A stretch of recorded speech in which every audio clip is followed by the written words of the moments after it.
we proceed with the book launch, Mentorprenuer, Biography of Dr. A.S. Aiyar by R. Prakash, a very special human being who values education, knowledge, hard work, integrity, and appropriate use of opportunity. Welcome, sir. So you earned it. We start with welcoming the dignitaries on dais for the panel discussion. It's a very special day for us. Dr. Aiyar, today Mr. Prabhu is not joining us in person, but he considers you as his father figure, and we definitely miss him. He'll be joining us online and sharing his thoughts with us. And as he says, you're a perfect human being to be sent on earth. So we will start with the panel discussion. I would request Mr. Marichi Mathur to please join us on stage. Mr. Marichi Mathur is a multidisciplinary business professional with over 2 decades of B2B2C and B2C experience, which demonstrated track records of over 10 years of leadership roles. He has set up and scaled up many businesses and managed operations not just in India, but also in Middle East, Africa, working with leading teams in multicultural, multifunctional business environment with stakeholders spread globally. So, welcome on the dais, sir. Thank you. Our next guest is Mr. Deepak Verma. Mr. Deepak Verma is a seasoned business leader with experience of establishing and scaling up business industries, real estate, projects, finance, agri-tech, market linkage, and B2B e-commerce. He's worked with for 8 years in Zomato, and prior to that, he's founded Krishlok, an agri-tech startup. Welcome, sir. Please join us. Our next guest is Mr. Anup Pai. Mr. Anup Pai is a bank tech, regtech professional with more than 25 years of experience. After selling his first venture, Fintech Solutions, to a NASDAQ-listed company, Anup is on his second venture, Nirmund Digital Distributions, which is developing headless commerce engine for open network economy.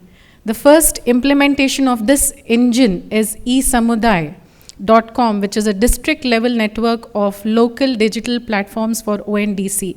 Is very passionate about decentralization or Atmanirbhar and is developing a grassroots network of creator entrepreneurs. So welcome, sir. Our next guest is Mrs. Sonali Jha. Sonali has a master's degree in computer science from New York University and an entrepreneur by heart. She has worked with Goldman Sachs, CSHL, and New York Times Company. She has published papers in Science, Cell, and Nature international journals. Kunomial SaaS platform is used by some of the largest startup incubators today. So welcome on board, Ms. Sonali. Now for today's session, our moderator, which is Dr. Jagdeesh Sunkkad, the moderator. So welcome, sir, please. So he is a specialist at technology commercialization. He has pioneered soilless cultivation of potato crops, super absorbent polymers for agriculture, and numerous digital initiatives. His top skills being agriculture, market research, and renewable energy. So over to you, sir. Before we start the panel discussion, I would request Mr. Ankur Bhaumik, Chairman, Food Processing Expert Committee, BCIC, and COO of MTR Foods, to make a welcome address.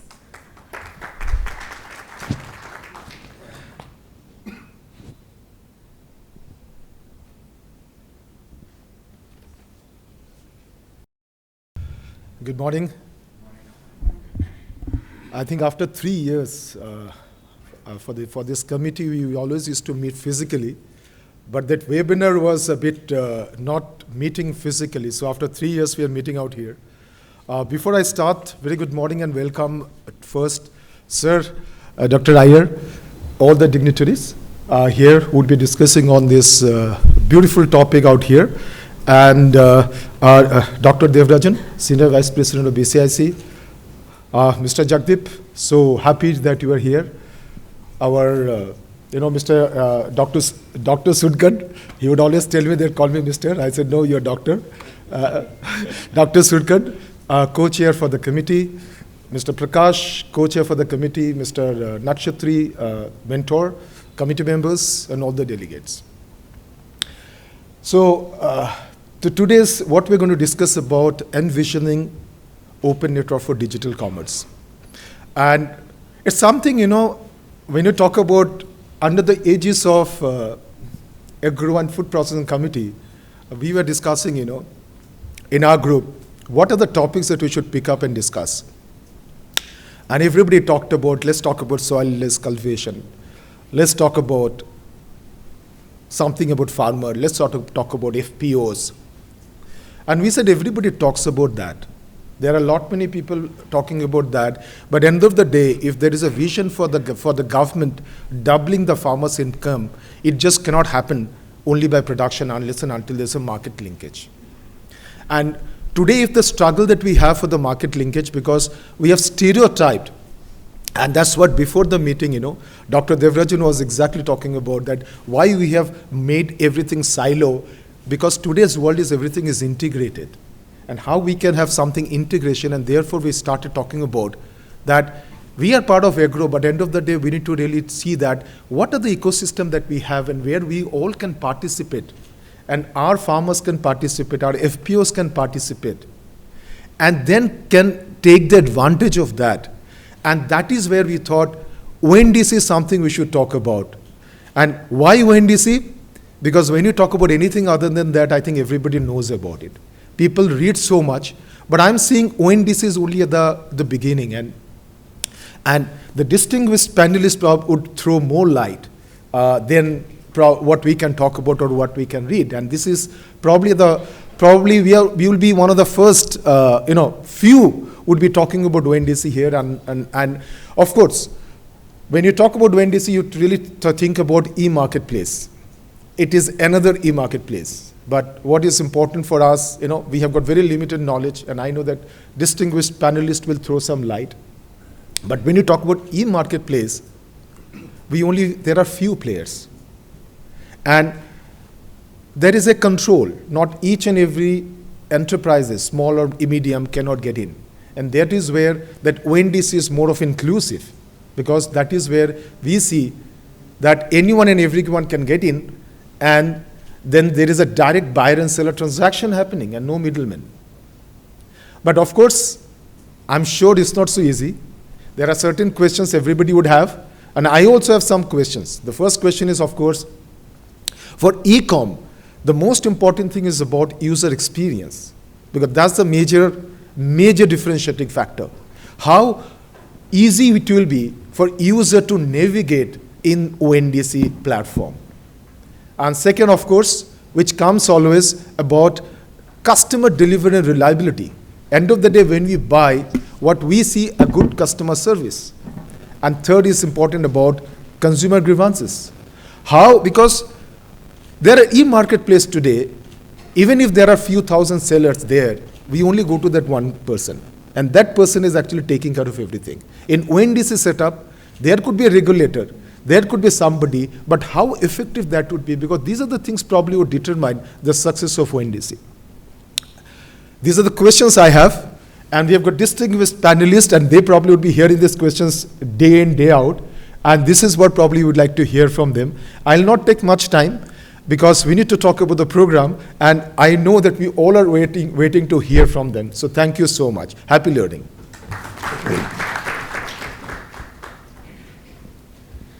Thank you, Mr. Bhaumik. Now I would request Mr. Prakash, Co-Chairman, Agro and Food Processing Expert Committee, to brief us about the program for today. Thank you, Dr. Mamta. Good morning, everybody. I'll not take too much time except to say that, the structure of the program is quite simple. First 90 minutes, we are talking about ONDC. And then the next 90 minutes is going to be about the book launch.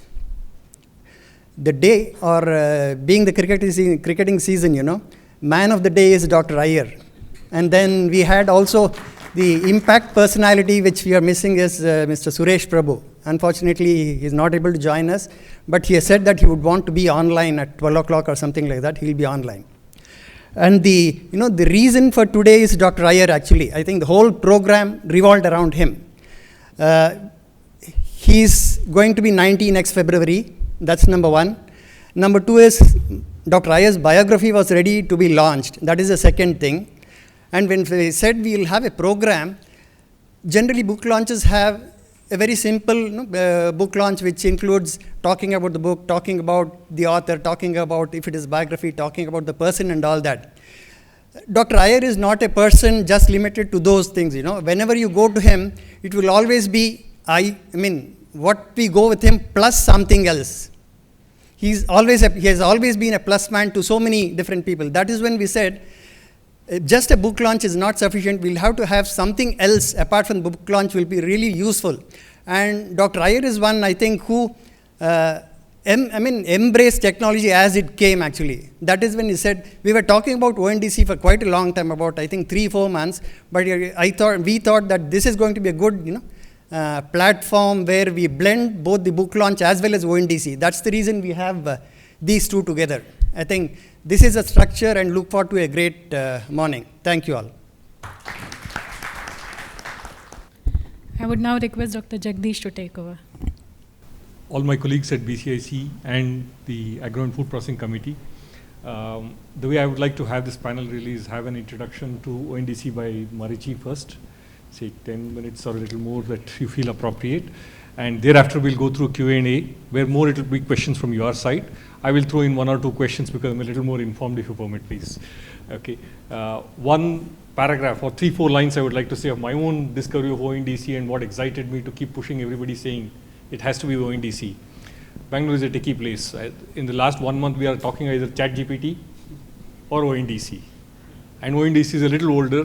When I say older, it's less than 2 years old. Okay, so not enough of us know of it. So I chose to title it Envision because we still don't know what it is. The final avatar will be, what it means to people like you and me. But I guess this is one of those talks where we are going to chart out our path there. Now for me, basically for the work that I do, I was looking at economic development and growth through agriculture, etc. Human beings were initially tribal people. Now, we lived together simply because we could hunt together or collect together. But the economic value created in a tribe was limited always. At some point of time in history, the tribes aggregated to form a nation country. The so-called head of the nation or the country or the hierarchical leadership that got established ensured peace between tribes, ensured safety and security, ensured trade between tribes, hence greater economic value was created. This happened all parts of the world, be it the Aztec civilization, be it the Indus Valley civilization, be it the Egyptian civilization, etc. But say 300 years ago, we saw the rise of corporates, the joint stock companies, where traders went beyond country borders, traded and created more economic wealth. Now there is the next avatar of economic development for human beings. The companies became much more powerful than the kings who sponsored the company. A great example is East India Company. East India Company went on to rule nations, and so badly that they had to be called off and superseded with the Queen taking over. It happened in multiple countries, in multiple places. Corporates have gone on to outlive their utility and economic functionality, though they have created a lot of economic wealth. We have seen the equivalents of Enron and whatever else, where they dictate to the government what should happen. While great economic wealth got created, corporates also have their own limitations. What the thought leaders have seen, the next progression of corporates as creators of economic wealth would be the network economy or the ecosystem where communities will coexist. That's the whole central part of this thing. It is the next way for human beings to develop. I'm really honored to have people who have been there, done that, seen it, much more than any of us. With those few words, I will invite Marichi to please run through a few slides and presentation. Thank you so much. Good morning, everyone. Pleasure to address this August gathering. The way I would like to run this is, first of all, I'd like you to forget what you know. Okay? Forget what you already know of how digital commerce runs. Okay? The unlearning process is a very critical part of learning the new process. Okay? Because if you try and fit what we are trying to achieve into the existing world, you'll kind of struggle at how these Lego pieces connect. Okay. So if you look at what the goal is, okay, goal is very clearly to grow the digital commerce economy in the country. If you look at what we have currently, very fraction of our retailers are digitalized. Very small part of our economy currently is digitalized, and the penetration of digital is very limited. What we are trying to enable is to build GMV on the digital platforms, to kind of increase the coverage of retailers, get more and more retailers onto the digital economy, get more and more buyers to kind of interact and transact on the digital economy, and expanding the geographical reach of the digital economy, which is currently limited to essentially the metro tier ones, and essentially that's where it really is. So what ONDC is set out to do is, and I think this is an important word which I would like you to hang on when we kind of discuss this, is offer multiple choices. ONDC wants to offer choices to every participant onto the ONDC network. And as we go through this, you will kind of see what it means.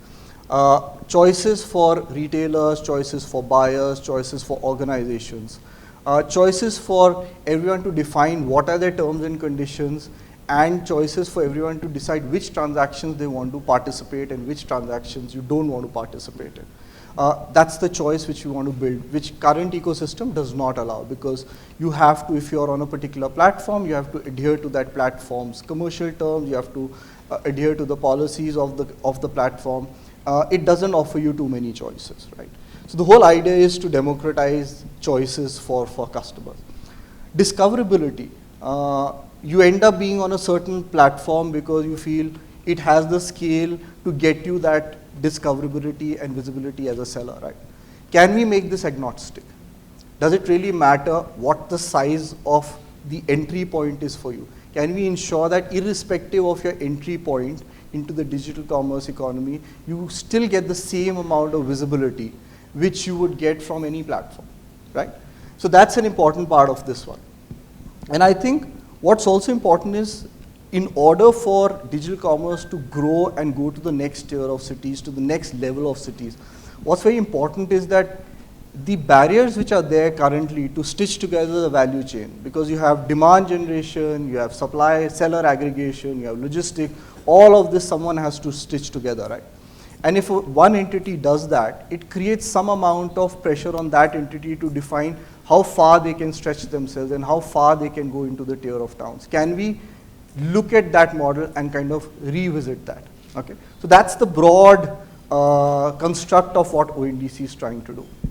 So if you look at this chart, and if you look at the current way of digital commerce, right, you have platform worlds, right, where you have the buyers, the sellers, and logistic fulfillment all within that platform world. What the platform world does not allow is buyers of platform 1 to buy from sellers of platform 2, and vice versa, right? So that's the limit, that's the construct's limit, right? What ONDC is trying to do is trying to break that black box, which is the platform box, okay? And initially compartmentalize 3 different services and ecosystem. One is demand aggregation, one is seller aggregation, and the third is fulfillment. Can we look at all these 3 boxes in separately, allow organizations, and if you remember in the last slide I said stitching together value chain, right? Can you allow organizations to focus on what is their core and let the non-core activities be done by other entities on the network? What it will do is it will take away the pressure of building and stitching together the entire value chain from one organization, And you can just focus on what is your core and let other entities do the other parts of it. Okay. And I'll explain this a little more. So this is what ONDC is trying to do. So you will have multiple buyer applications whose main job is to bring demand in. They are the ones who are bringing large customer funnels onto the network. Now these funnels and these organizations may not necessarily have digital commerce experience, but in the old way they were forced to build the other components, which is the seller side as well as the fulfillment side, because unless they stitch together the whole thing, they could not complete that whole e-commerce piece, right? Now what you are doing is that we are saying, okay, if you are Paytm or PhonePe and you have a large user base, right? And you're doing different services, or it could be a telecom operator for that matter, or any large organization, banks who have large customer funnels. But in order to do digital commerce, they needed to build the other pieces. Now in this decentralized and unbundled world, we are saying you don't need to do that. You just bring in your customer funnels, plug it into the network, and that's it. There will be seller funnels similarly who will connect onto the ONDC network, bringing different category of products, different categories of sellers all onto the network. The beauty of this model is that each of these, in order to interact or transact with each other, they don't have to do a one-on-one connect. So the buyer applications do not have to connect with the seller application in order to transact. The connection is only with the network. Once you have connected and integrated with the network, you don't have to bother about on the seller side. Every time a new supply funnel opens up, every time a new supply category opens up, those sellers and those categories will be visible to the buyer applications to kind of push to their buyers. Okay. What is the advantage for the seller? Huge advantage for the seller. Sellers will now have access to multiple buyer platforms and multiple buyer funnels. They don't have to be on different platforms. Once they are connected to the ONDC network, either directly or through an aggregator, right? They will be visible to every single buyer application which is dealing in that particular category. Okay. Now, another piece which also happens in this is that logistics and fulfillment is a very critical part of it. A lot of seller funnels, a lot of sellers who come together struggle with fulfillment parts of it. Either they do not have logistic capabilities in certain cities, or within a city you might have certain dark spots. So again, there will be, just like there are buyer and seller funnels selling goods and services, a logistic service provider also becomes a seller of logistic services on the network. So you can opt for logistic services on the network. It doesn't mean that you have to opt for it. Again, the buzzword is choice. All these components are like a Lego set. Okay? You can build and put together Lego set and decide whether you want to build a cart or you want to build a castle. It's completely up to you which components you want to use. Each of these components face into the network and connect onto the network and allow the other side to have visibility. And what the ONDC protocols allow is universal and a democratic search and discoverability. Okay? There are certain guiding principles which ONDC focuses on. All the network partners who join the ONDC network have to abide by the network policies. So there is a network policy framework which we have. All network partners agree to sign those who join. It's a broad construct. We are not a governance body. We are not the policemen, and we are definitely not the chowkidars of this network. We are only the enablers. We are only the infrastructure creators. We are not running anything. We are not telling you what are the commercials you have to define. We are not telling you how to do business. Okay. What we are ensuring on the ONDC network is a transparent network which allows everyone equal opportunity and without prejudice. Buyer applications would have to let their algorithms be known very transparently. Okay? So if a buyer application is saying, I will show the cheapest right on top, or I will show the most reliable right on top, or someone who has higher fill rates, or whatever the criteria, the buyer applications are free to define that criteria, because everyone then on the network knows that criteria. But once they've done that, if within that criteria, the neighborhood Kirana store comes right on top of that search, it will be allowed to come on top of that search. So that's the most important part. You cannot build conditional algorithms where every search shows you a different result because you're trying to prejudice the search. The whole idea around this is to give more opportunity for buyers to discover sellers, more opportunity for local sellers to sell their wares to the buyers. So the hyperlocal play is huge, because if you are in your area, chances are that 80% of all the goods which you want will be available with a seller who's within a 3-4 kilometer radius of you. Can we enable those sellers to reach out to you? Okay, and that is what the ONDC network is trying to achieve. Okay, so just give you a sense of how this network is shaping up. We have now 7 buyer applications who are connected onto the network. The ones on top, PIN code, which is by PhonePe, is the recent one, which has obviously made a lot of buzz recently. They've just recently launched. But in addition to this, you have Meesho, you have Craftsvilla, you have IDFC Bank, you have Paytm, who are all coming onto the network on the buyer side. And all they are doing is ensuring their buyers have access to the ONDC ecosystem.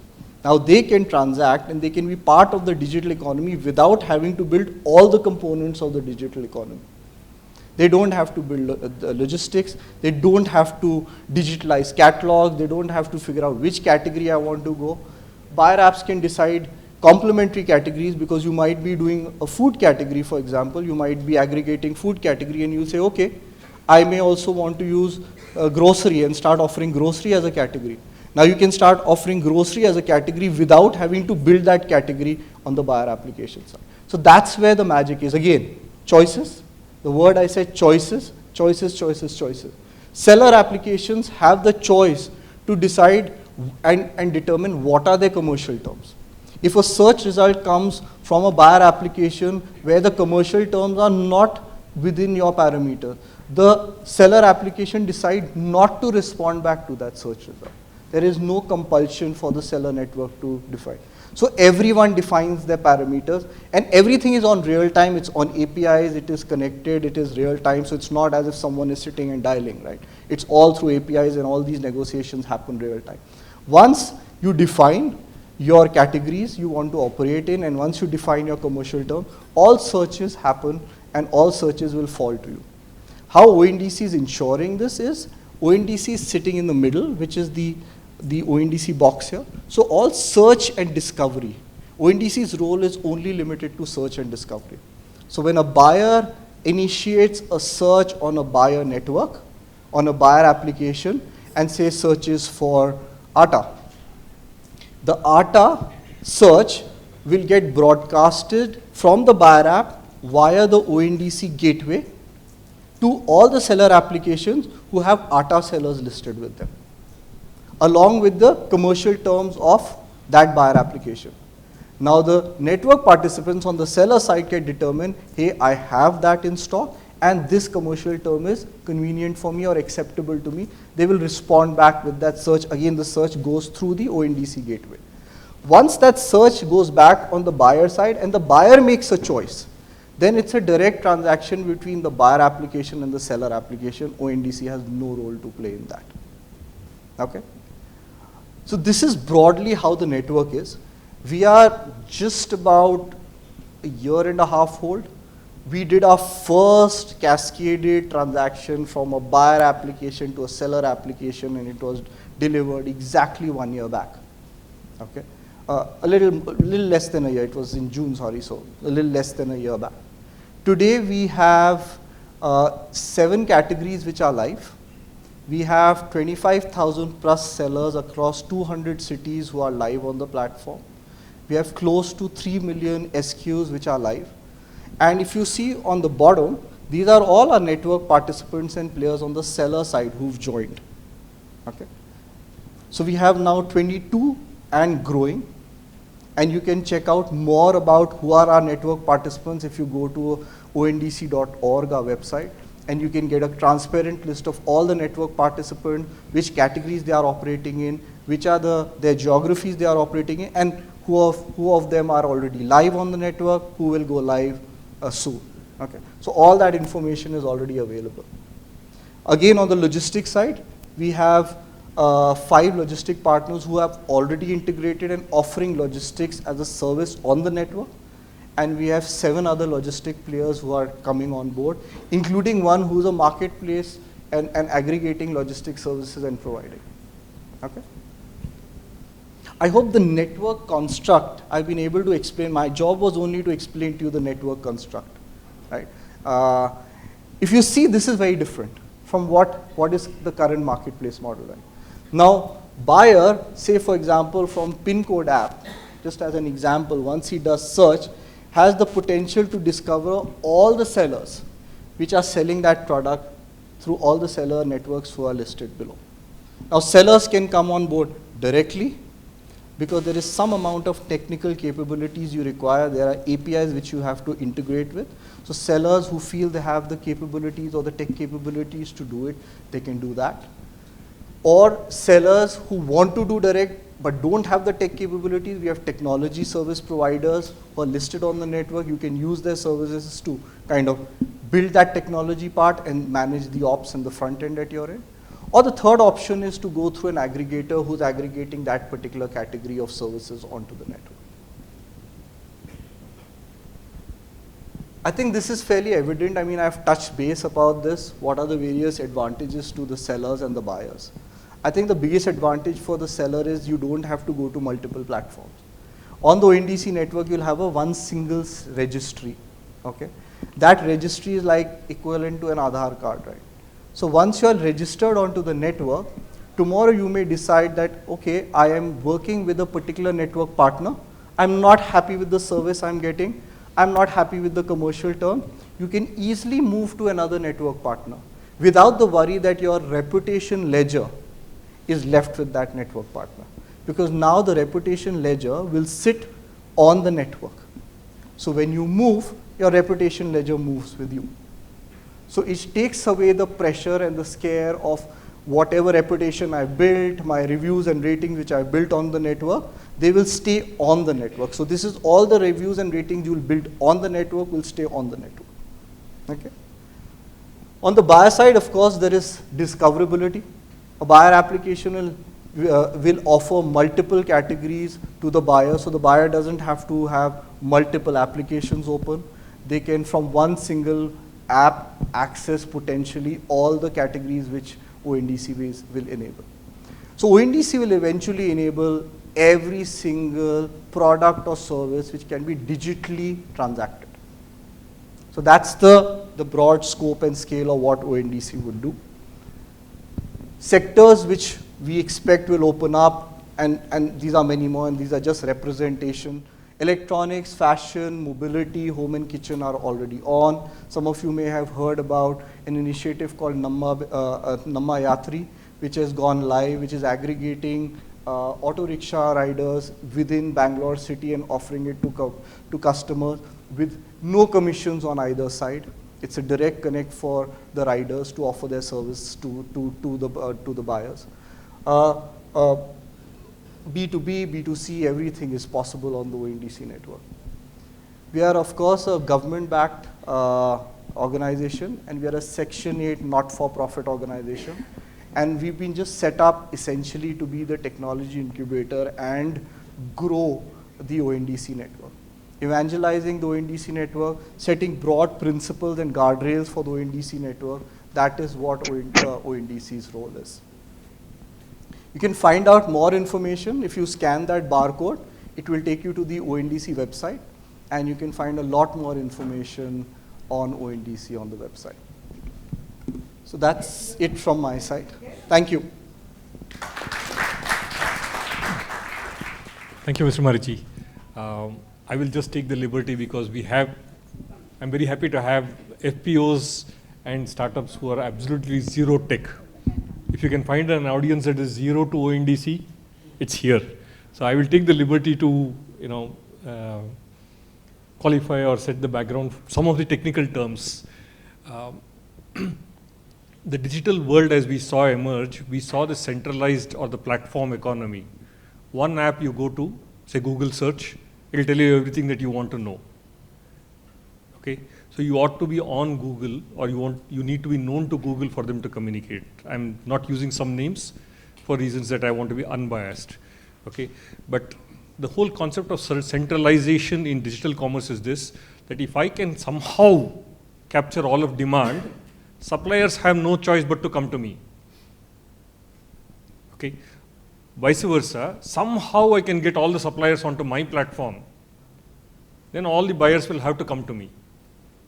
This is a centralized economy where it is important for us to control the players in our ecosystem.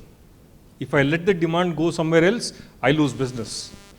And to get them, what do? I give a discount, burn investor money. So only people who can raise money played that game and came into that business. If I can't give that discount, obviously somebody else sees and they go there. And they were growing. During the corona times, we had a high need for digital connectivity between us human beings, be it for medicine, be it for transportation, be it for hospital booking or whatever. Although we had the necessary solutions, it did not serve the people. We, as part of a little initiative where we had over 500 apps for farmers to supply fruits and vegetables, which all households required. Nobody was able to scale, because they're not able to give discount. Customer is not asking discount. At that time, we were willing to pay whatever money they want for it to be door delivered. But we were not able to serve them. We were not able to. The birth of ONDC really happened at those times. How can we restructure digital technology such that anybody can sell to anybody? Anybody can buy from anybody. The key word in ONDC for you to know is interoperable. What we achieved by creating the UPI was really, you can speak from your phone, that's your bank account, to any other bank. And any other bank can transact with your bank account, immaterial of which phone you're using, immaterial of the kind of account that you have, and whatever. This is what interoperable technologies allowed. In these apps, in ONDC, as we are looking at, ONDC does not intend to control. They are not trying to tell you what you should do. But that's where the complication starts. Now we need to imagine a world where I'm let free to choose. The best way to punish somebody is to really give them a lot of choice and send them into the market. They come back confused, they don't know what to buy. And I think we're going through that stage where people don't know what to do, that this is open. Okay? And so much of the discussion that I would like to take on and lead and have these people participate in is because they have been there and done that. I'll begin with Anup, please. He's worked in Udupi. And many other places. And other, please also, please introduce yourself briefly. Thank you so much, Jagdeesh, and Dr. Aiyar. I mean, it's an honor to be here. So ONDC was started. So what we see is the joint stock organizations that Jagdeesh talked about becoming these powerful entities, more powerful than government, right? They tell government what to do, and becoming monopolies in common things that we depend on, food that we depend on, transportation that we depend on, that becomes controlled by these mega corporations. That's not a situation that our Indian government wanted to be in after Corona. At least those frailties were shown. So the technology companies becoming these emperor middlemen, right? I mean, they come in between the supply and demand, and they become these emperors that control everything. Technology companies, I want to underscore, technology companies taking that role, not taking away value from society without really adding any value other than the technology they provide, was what our government said we wanted to take away, right? The monopolistic behavior in the technology players needed to be taken away so that we could have common society, participating on base terms, right? Technology becoming a commodity enabler rather than the controlling factor in this e-commerce world or digital commerce world. So my story here started with this thought. Even before ONDC, I've been working on the edges of what is known as decentralization. This is using the internet as a democratic tool for conversation between common people.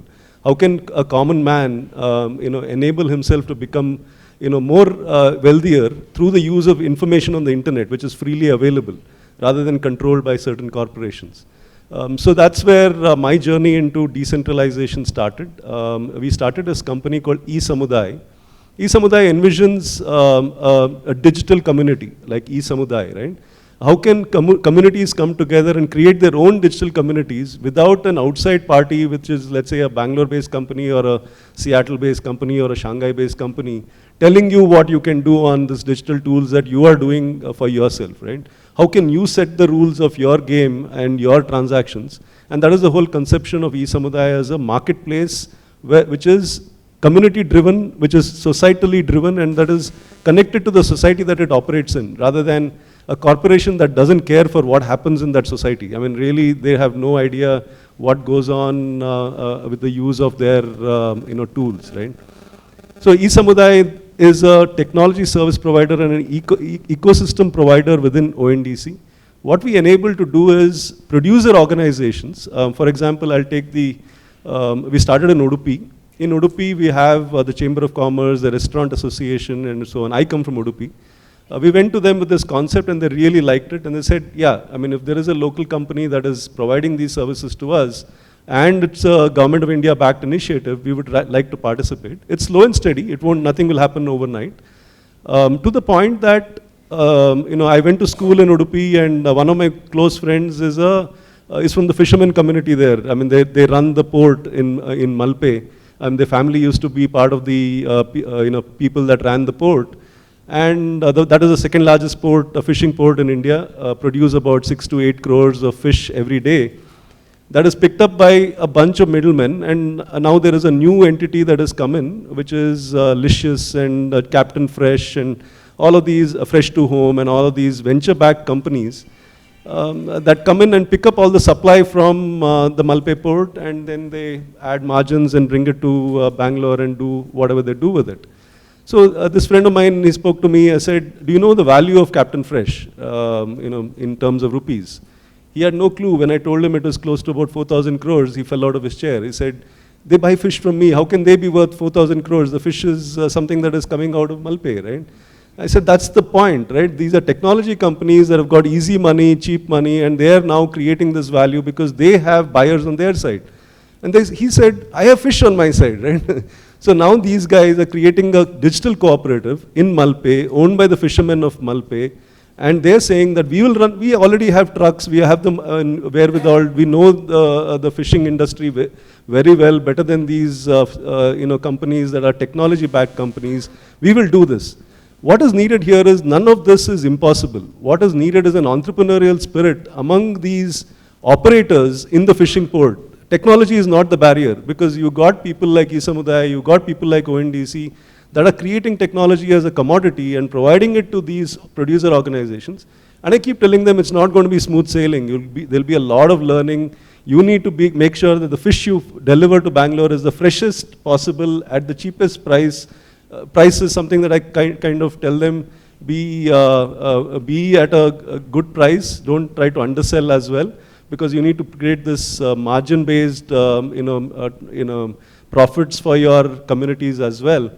And these kind of stories are repeatable. Jaggery farmers in Chamrajnagar and Mandya, they are so cut off from the marketplaces that they think that adding, chemicals and coloring agents to the jaggery makes the jaggery better, right? It's as simple technological, interventions that you need to do to be able to connect them to marketplaces. And we've got great startups that work in the agriculture space. How can we bring technologies like ONDC to them and make it a win-win, right? For the producers to talk directly to the consumers and these marketplaces to be created. And that's where I think I came across Dr. Sunkkad, and over to him. Yeah. Thank you. So I just wanted to add, we human beings, for our economic needs, we basically go to the market, whatever it be, somewhere where you can exchange what I have with what I need. That's what we call a market, and that's good. And now for such of those things that the market cannot fulfill for us, we go to the government. Somehow Mai Baap Sarkar will give us what the market does not give. But otherwise, conventionally for human beings, our needs are met by a community. Whenever I need something, my community stands by me. In the process of economic development of last 300 years, we have progressed a lot. poverty has declined significantly. No longer we source our needs from the community. What digital technology has created is I can sit in my house, imagine virtually that I'm connected to the world, but I'm actually increasingly isolated from the world. I don't need anything from these people around me. It's a hard statement to be making. Now we are trying to recraft digital technologies which will help us build communities. The fisher community will work together and really not be suppressed by dollars that come from US and hence make it appear cheaper. Can you imagine an India where communities come back together and value chains are built? That's what ONDC and that's what Anup is doing, and happy to have you. I just want to add one please. thing. When I talk like this, people tell me this is exactly how India operates. I said that's my point. We don't need to change. 90% of India is still like this. We can build a digital network that is more inclusive, that is more democratic and open, and that is the initiative that ONDC has brought up. And when I first heard of ONDC, I just loved the concept, for a government to bring up such a utility for everybody to use. We've committed our entire company. We're a startup. We've not raised venture capital funding in spite of me in my past avatar having raised a lot of venture capital funding. We don't want to raise venture capital funding right now. We have committed an entire company to this initiative of ONDC. It is a work in progress. I want to, be very, open in saying that we have not achieved big stuff yet. It's still work in progress. A lot of work needs to be done. A lot of participation is needed from various sectors of society, the Chamber of Commerce, the old economy companies, anybody in the old economy, so-called old economy, right, which supplies to all our needs and desires.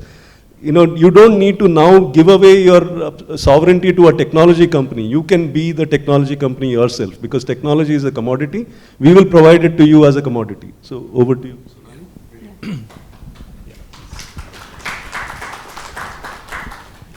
Thank you so much for this opportunity. I basically recently relocated back from New York, and almost 12 years ago, I pitched at Harvard University. I represented New York University. There was a product case challenge, and I represented NYU and showcase one product where innovation can happen anywhere.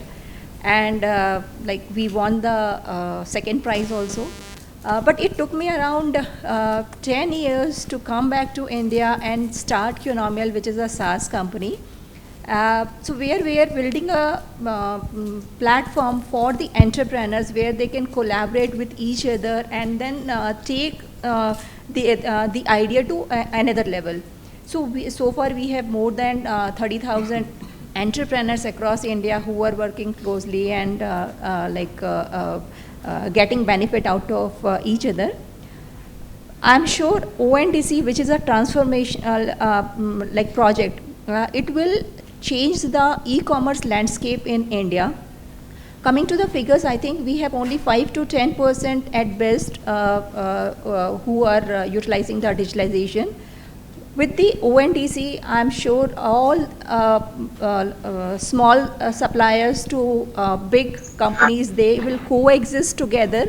And the current platform, which has bundled them together, whether it is buyers, suppliers, logistics, and payments, ONDC will give an opportunity to unbundle and, as Mr. Jagdeesh mentioned, right, interoperable.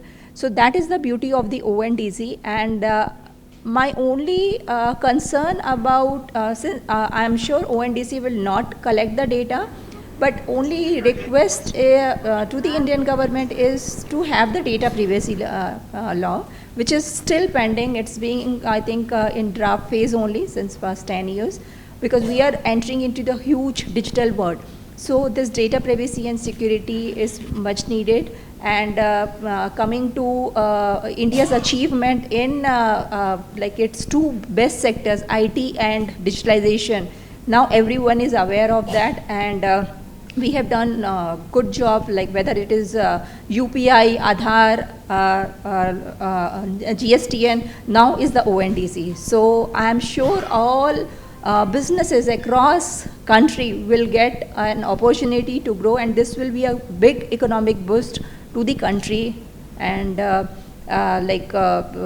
intention of ONDC, it is very transparent, and all buyers, sellers, logistic, payment providers will get an equal opportunity. That's absolutely brilliant. She does some brilliant work of really connecting up incubators and startups and digitizing them. Okay, we'll come to that a little while later. Deepak, some words from you for the agriculture and the farming sector. This committee being that, but really ONDC is way beyond agriculture and farming. Hello.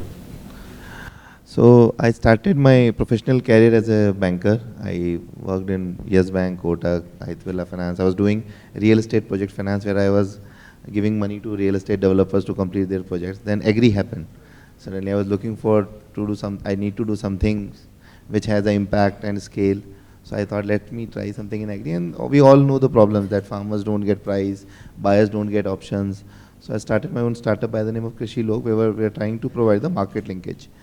And that's where the world opened me. And I realized that India is the country with highest number of agroclimatic zones. India is a country with diverse cultural things, and even neighboring districts are different location in altogether. So if you want to aggregate agri commodities or products in India, you have to work in different locations, different products. You cannot have one single thing working all across the country. And it's complex. It's complex in multiple things. The product is complex.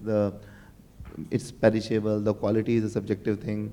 So, and the biggest challenge we face in our startup was if I'm working on onion. So I have to be if I'm in Nasik, Ahmednagar, I can understand onion. If I want to sell it, I have to be based out of someone who is based out of Delhi, Bangalore. So you can either be on the market side or on the rural side. And that's what brought me to what Dr. Jagdeesh said, that 500 startups who were good in growing vegetables, who were good in cataloging vegetables, they were not able to sell it because selling in an urban setup needs a different kind of skills, reaching out to customer and aggregating product is a different skill. And I think that's where ONDC can be best effective. If you are a rural-based startup, you can come up with a very good physical product. You can come up with a jaggery, you can come up with fish, you can come up with anything. Then you don't have to worry about how and where the marketing will happen. And if you are an agri startup which is focusing on city side, trying to build some solution, some distribution solution, you need not to, let's say you want to build a banana distribution startup, then the farmers in Jalgaon will come onto the network and you can simply focus on where your strength lies. So I think I'm very hopeful that the challenges which our startup has to face between two of our founders, we were always arguing that whether we should be based out of Nasik or Delhi, whether we should be based, our headquarters should be in market where the customers are, or on the rural side. I think the coming new startups can definitely choose. If I am a farmer focused farm side enterprise, I can be on a farm side. I should only focus on what my forte is, and the rest network will take care of. Thank you, Deepak. 1 hour is too small a time to speak of a topic like ONDC, but we all agreed that somewhere we should start. And the start cannot be a big jump and a very deep dive, a day-long boring technical words. First, let's rest the fears about ONDC. This is concern of data privacy on ONDC. How does it work, Marichi? You've been for a long time. So on ONDC, we don't hold any data. The data stays with the network partner. Seller data stays with the seller network partners, buyer data stays with the buyer network partner. But at a transaction level, there is some exchange of data, because if a buyer places an order, the seller needs to know where the order has to be delivered and what the order is, right? So there is a transaction level data which gets transmitted between the buyer nodes and the seller nodes. But that's about it. ONDC doesn't hold any data. We only act as a transmitter. We are a flow through. We don't hold any data. So I think from a data privacy point of view, and the ONDC's basic construct has been, and we understand that data is the magic sauce. Data is the new gold of our times. And we understand organizations are very particular about how that data is managed. We are very clear that we don't want to hold any data. and organizations needn't worry about that part on ONDC. Just want to quickly, yeah. Transaction, I think that is encrypted. So I think from ONDC Correct. front, it is Yeah. like very. So ONDC white paper that was released in January 2022 clearly states that ONDC is not going to store any data, and it is a transmission mechanism for the purposes of buyers and sellers to discover themselves and build trust in the network. So, so that is the role of ONDC. And Sonali brought up a great point on data privacy. I want to talk about data sovereignty as a broader concept, and within that data privacy. I think our country has been talking about data sovereignty at a country level first, where we've been one of the first countries to tell MasterCard and some of these large platforms to host their data within the territorial boundaries of India, which is, I think, it sounds retrograde, or we would call retrograde as a country. But I come from the data world. I've worked with banks, central banks across the world. Data is the core asset of a nation, right? We need to hold it. It's not just about the data, it's also the information processing value that comes out.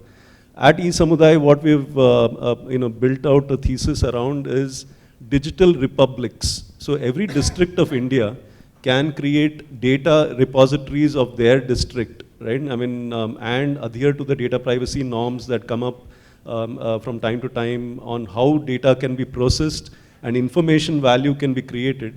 How can a district create that information value for that district so that that district can benefit, rather than that information value, the value going to a company in Seattle or in Shanghai or wherever, right? How can each district benefit is the structure that we are coming up with, where we need to provide tools to these companies to be able to hold that data, make it secure, do data analytics and other means with it, and use AI and other tools for the benefit of society rather than for the detriment of society. That's the broad concept that we are trying to work on. Absolutely. And it's really important for us to understand, because the so-called platform digital economy was about holding data, mining data, finding more about you without your permission. It was intrusive. It was intrusive to the extent that elections got manipulated by what was collected. ONDC does not provide for that. There's one more fear, and we are really running short on time, so we'll focus quickly to wind up, please. There's a fear of dispute resolution also had come in. Deepak or Marichi, whoever wants to take. So for dispute resolution, we are coming up with different defined protocol for issues and grievance management. We are coming up with a framework which will work on common principles, like disputes can be of certain natures in e-commerce: deficiency of service, service not delivered, payment deducted. So on the payment side, we have implemented everyone has to take money into their nodal accounts, which will only be transferred to them once the transaction happens, which is a common e-commerce functionality. And in order to have a seamless communication between various platforms, because now user can be on one platform and a buyer can be on another platform, we are coming up with a issue and grievance management framework, which will work on common things. And we hope that will be able to solve that. Thank you. Just for the audience to summarize, what happens. The biggest pain point of e-commerce companies, goods return. Now they lose hell a lot of money, and particularly in the food category, the company does not accept any return, it straight away goes to the dustbin. The amount of food wasted on e-commerce of food is immense, it's a crime. In ONDC, we will not see such situations, okay, because it's local commerce. Your local vendor is selling to you in that region, a goods return will not cost that much, and there's a transparent registry, reputation registry, where if you give a disservice, it's on record. So Doctor, I have a word of caution. Dispute has two components, technology and human angle. Yes. Where human mischief comes in, I don't think technology will be able to solve that. So we should not immediately construe that ONDC solved it, but we are putting in places. Infrastructure which can potentially solve it. Yeah. So, the terms and conditions, right? Yes. So more than anything, ONDC is a network of people building trust and commerce based on trust. Technology is an enabler for these people to come together and create trust in this network. And for example, it's just not about buying and selling. You need an arbitrator as well. So ONDC has created a protocol through which arbitration platforms can join ONDC and they can provide arbitration as a service. So let's say there's a dispute between a buyer and a seller. You need to get an arbitration done. Today it's a long-winded process. So how can an arbitrator be found? Just like you find a logistics agent to deliver Dunzo, you can find an arbitrator on the platform and he can then, he or she can then arbitrate on that matter, and all of this can happen in that digital network through trusted parties. We continuously building trust. You want to say something? I just want to add one thing is that the way ONDC network has been defined, it's a lot about self-correction also. So if you're a buyer node and you're constantly selling fraudulent orders, right, the seller nodes will stop responding back to your search queries. Okay. What that essentially means is your buyers will not be able to find any products and they will start moving or migrating to other platforms. Similarly, if you look at it on the seller side, if your seller is constantly creating fraud and you are not creating those checkpoints and gatekeeping those points at the seller network node, your node might be shut off by the buyer network. So there's a lot of self-correction which will also happen on the network, because now everyone has equal opportunity, right? So everyone will have to adhere to certain standards, to certain service levels in order to ensure that their side of the business does not get impacted. And I think that will also, apart from the various modules you are creating, I think that will create a huge in a non-technical language, अगर आप community network के whatever unwritten rules से follow नहीं करते हैं, बिरादरी से बाहर किए जाओगे, you'll be thrown out of the community. Okay, it's local governance. People will self-enforce that. You don't need somebody outsider to come and tell you to behave this way. I think it's revolutionary. One last question before I open questions from audience, please. I'm a brand, I'm a corporate entity, I'm a innovator of some product. What do I need to do? Do I need to write a seller app? Do I need to make a buyer app? Is there an app that I should create? So I think first you need to take a call what you want to do, because as Marichi explained, there are multiple roles people can play in the entire ONDC network. If I think my connect with my buyers is good, they trust me as a name, and I want to expand my offering of services to them. Let's say I'm someone who is selling input to farmers in rural India, and I think now I should also sell medicines or something. So I can take a buyer app route if I think my real strength lies in connecting with the end users.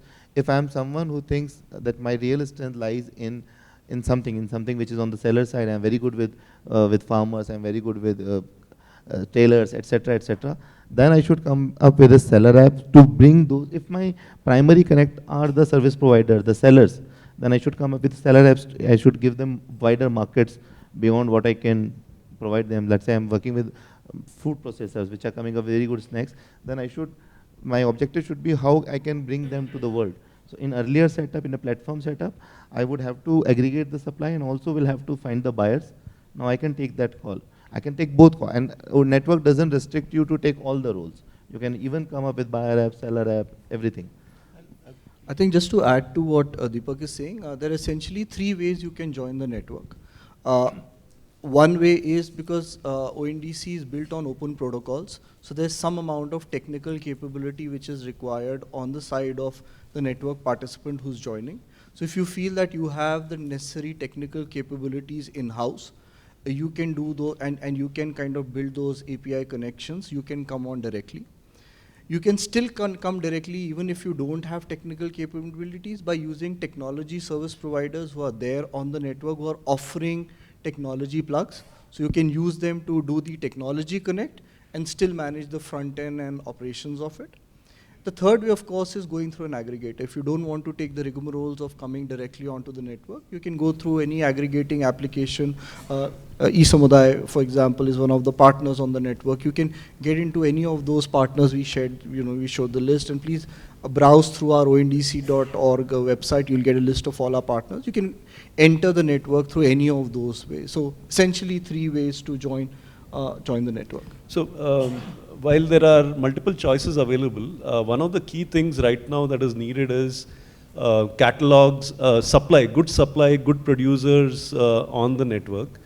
For example, there could be, see, we are a technology company, we have no idea how to go and find good supply. So we need people to create seller network participants to come on, to bring in farm produce, to bring in indigenous food products, let's say kunda from Belgaum, various indigenous traditional food products, package it well, work with the producers to package it well, to do the social media stories, to tell the story of that ingredient, to tell the story of that recipe, the historical element of it, tell it in different languages. All of that is work that a seller network participants need to do. The technology that is needed to do this, we will provide, and we'll provide it to you to use like yours, right? White label it. You need to be able to create this content, to create this product, and then work with the sellers continuously to increase the quality of the supply. ONDC and the other buyer network participants, for example, I'm very excited about PinCode, the app that PhonePe has launched. PinCode is an app that says that if you are living in a PIN code, everything that is enabled around you, we will get it to you to your house, right? So that is something that PhonePe is launched. As you know, PhonePe is a highly well-capitalized company from Walmart. That is an app that is coming up and talking to the buyers. If we can get good supply, and including fresh vegetables, fresh herbs, coriander, soppu, mente soppu, palak soppu, all of that, if it can be home delivered on a subscription basis in Bangalore, I think it's a great product that we can build. Right? Absolutely. So for me, only one thing, more choices, more confusion.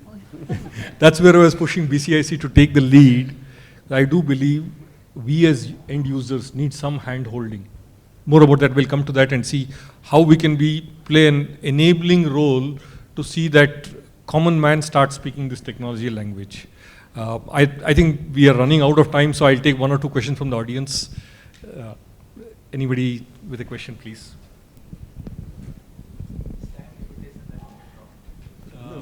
We'll take 5 minutes. We'll take 3 questions, please. I think it'll be great disservice if we don't listen to the audience. Yeah, that's also fine. Let's have the questions, because questions let us think. And how does this regulatory aspects of any of these things will apply on the ONDC network? For example, one particular activity is distribution of the food by, there are only 2 this thing.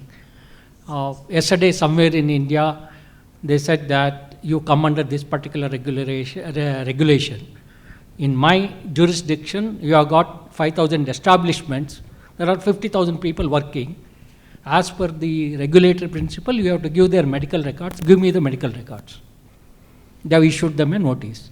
So under this ONDC, how does it? If it is aggregator, no issue. Aggregator perhaps may be responsible. If there is an individual, what is the role between ONDC and that this thing? So there are broadly 2 parts to it. Okay, one is law of the land. Okay, law of the land is sacrosanct. So whatever the law of the land, irrespective of what sector you're following, whatever the law of the land, that has to be followed. Okay, so as part of any entity who's transacting in the country, you'll have to follow the law of the land. Second part is certain governing policies, which enshrines the openness of the network. Okay, we spoke about without prejudice, democratic values. So there are certain network policies which we frame to ensure that there are no unethical practices which are followed, creating CUGs between a buyer application and seller application. All these are part of the network contract which a network partner signs at the time of joining the ONDC network. And what the network partners do when they sign is they agree to adhere to those policies. What are the potential pitfalls of not adhering to that network contract? And these are not very intrusive. These are more to secure the open network of the network, open nature of the network. What a person who does not follow, an organization which does not follow, risks being ejected from the network. Okay.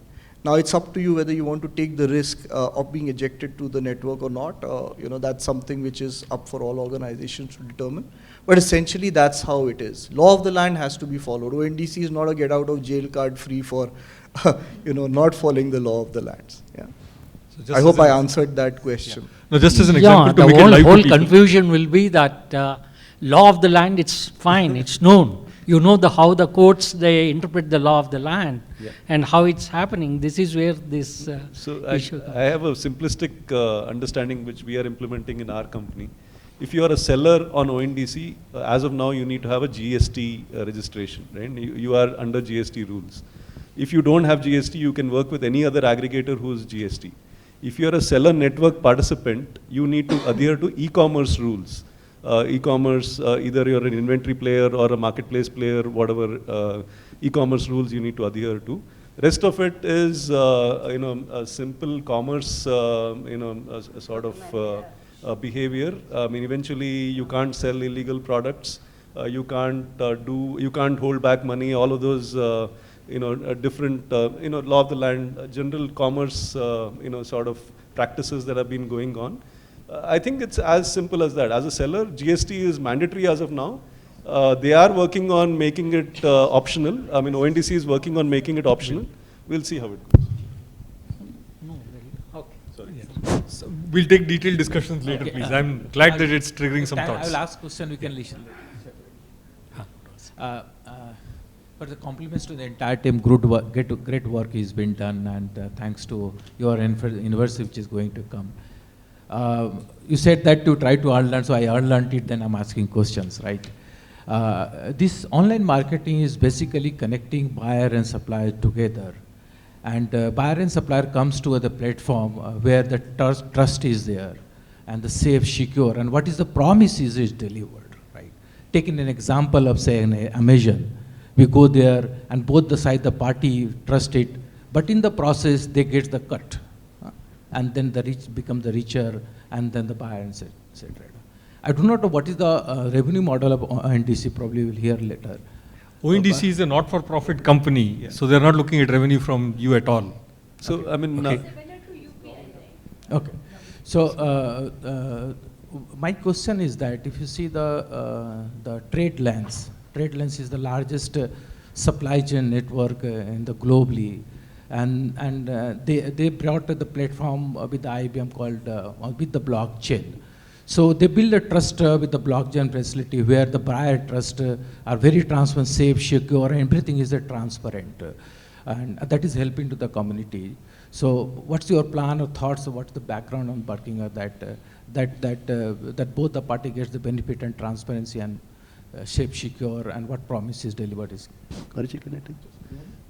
TradeLens should become a seller network participant on ONDC. We would love, e-Samudaya would love to work with them in whatever form. See, eventually trust is built by the participants on the network. The network can only give the policy for how the behavior can be. It is the behavior of our network participants, our sellers, buyers, and ongoing good behavior that will build trust. So it cannot be built overnight. As of now, the Government of India has given us the ability to create this common conversation between the buyers and sellers and the participants in general. We then need to come together and do this. We need to have multiple completed transactions, and that's how trust will be built. Technology can only, like Deepak was saying, if there is bad intent in the participant, then technology can't solve for it, right? So, so TradeLens. I just want to use a certain descriptor. The key word to understand how ONDC operates is really community, samaja, biradari. In your community, if you do something wrong, your community people know, and they'll fix you. Okay, so that's a crucial thing. You don't need an external law telling you to behave in a certain way. Your community will have you behave in a certain way. Otherwise, they will know how to bypass you and set the rules of the game. This is a very different construct. We are not looking at external governance. Okay, this is where the value chain development and the group behavior and the community behavior is going to emerge. And the cooperative behavior. Initially, we are going to have a lot of friction and a lot of conflict and whatever else. But then we will decide, boss, we are going to work this way. And they'll say, no, I don't agree with you. I'll work another way. customer has the choice to say, I want this behavior or I want that behavior. Okay, so that's the design of ONDC. I can continue discussing on this. It's not about the external behavior coming into the picture. I'm talking about technology, which is everything is being enabled. So we can technology will play a neutral role. The technology is set by you. For example, when TradeLens comes on ONDC, the rules will be defined by TradeLens, not by, let's say, e-Samudaya that is helping TradeLens come on to ONDC. The rules of the game are set by every individual network participant who decides how that network participants want to operate in the network. So yeah, each one. Yeah. Another question there? Yeah. A question from farmers or whatever we have, FPO. There. Yeah, please go ahead. Yeah. So good afternoon, everyone. Good morning. So as we have seen, there are many e-commerce models has been evolved in last many years, which includes the platform-centric approach, then the B2C model, the D2C model, B2B model, then offline to online, hyper-local and all that. Now the thing is that especially if someone as a seller or as a buyer or predominantly as a seller, if they want to list their products and they want to integrate their D2C platform with the ONDC, or they want to start as a fresh.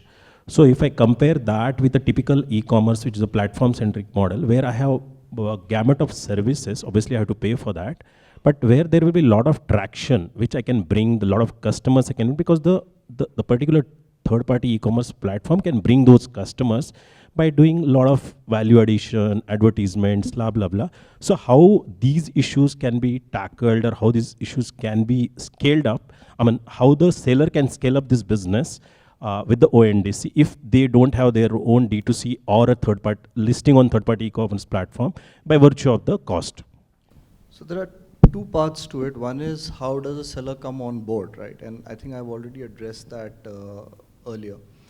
What you have to understand is that the whole construct of ONDC is that organizations come in with their core strength.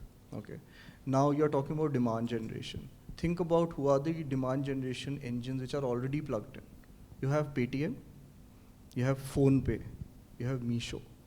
Between them, they bring in aggregate more than 300 million customers, right? So I don't think you would really need to worry about that. Now, if, for example, and you know, just as an example, if PhonePe decides that okay, a particular category is critical for them, the buyer application is responsible for the buyer side behaviors, right? For the buyer side experience. In addition, they are also responsible for the demand generation, because ultimately they are leveraging their buyer networks onto the network. So the whole purpose why a buyer funnel, a large buyer funnel would come into the network is to generate demand from their sub funnel, because that is their revenue model, right? So the demand generation side of it sits on the buyer funnel. The enablements in the form of offers, discounts, etc. can flow through the seller networks, through the direct sellers, onto the buyer network. But the ultimate aim of a buyer network is to do the demand generation part of it. So the demand generation will be the focus of the buyer application, and they'll take care of the demand generation for categories they are operating in. Yeah, just want to quickly add. See, there are simply a platform model, they tell the rules, whereas in the network model, you tell the rules, the seller tells the rules. Now, you can't move, we are in the transition phase, right? You can't, as a seller, you can't say, I'll drop all the platforms, go only to ONDC, because the network is still coming up. There's not enough orders coming to you from there. You take a multi-pronged strategy. You start with showing your products on all the platforms, as well as ONDC as one of the channels. And slowly what you'll see, at least what I'm hoping you'll see is, because you are driving the rules here, if your product is good and if you are able to discover customers through the strength of your product, your business will start migrating towards who would not want to drive, hold the terms of engagement to you, right? Rather than being to somebody else's mercy, because they can kick you out anytime. So I'd like to see a transition phase where more and more your business starts moving to ONDC.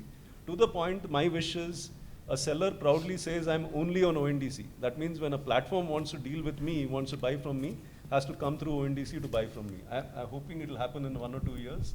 Hopefully, let's see. Yeah, that's what. Currently, people are facing the same challenge. No, so just a quick comment. The whole construct of ONDC is choices, right? We said choices. It's not about us versus them. It's an all-inclusive channel. We are not anti anyone. Everyone is welcome to join. And everyone can determine their pace at which they are joining. Just because you join the ONDC network doesn't mean that you have to delist from every other platform you're operating in. This is just an additional channel.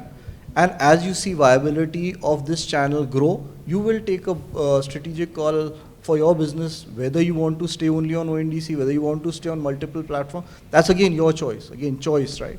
We are not saying that if you come on ONDC, you have to delist from anything else. So it's an inclusive platform, and it's all about you deciding what's the best for your business. I mean, I just want to request everybody, we are really running out of time. This is a very deep subject. Okay, thank you all for sharing your thoughts. And to the audience, I want to say, if we have not scared you today, if we have generated some interest to you saying there's something new happening, different happening, let's do some experiments to see how BCIC will take the lead and support its member participants and the farming community and the groups to build stronger communities.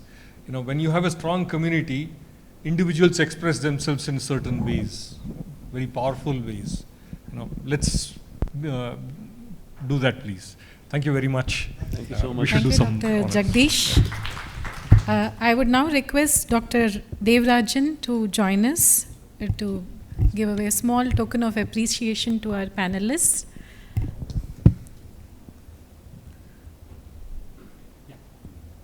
Yeah. Mr. Marichi Mr. Mathur. Marichi. They have traveled from Delhi all the way at a short notice. I really thank ONDC. Thank you so because much. they are most proactive to be heard and to. Mr. Deepak Verma as well.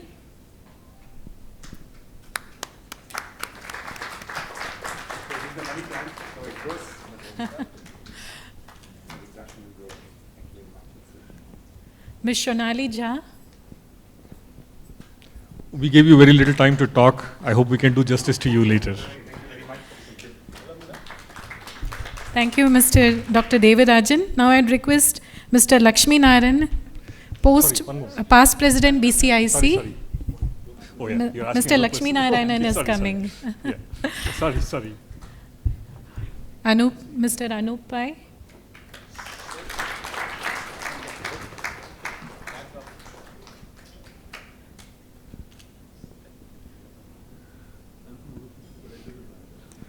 Anup has done phenomenal work in this sector. We didn't have enough time to listen to all that, but maybe we'll have smaller workshops where we will give the opportunity. Yeah. Thank you all. Yeah.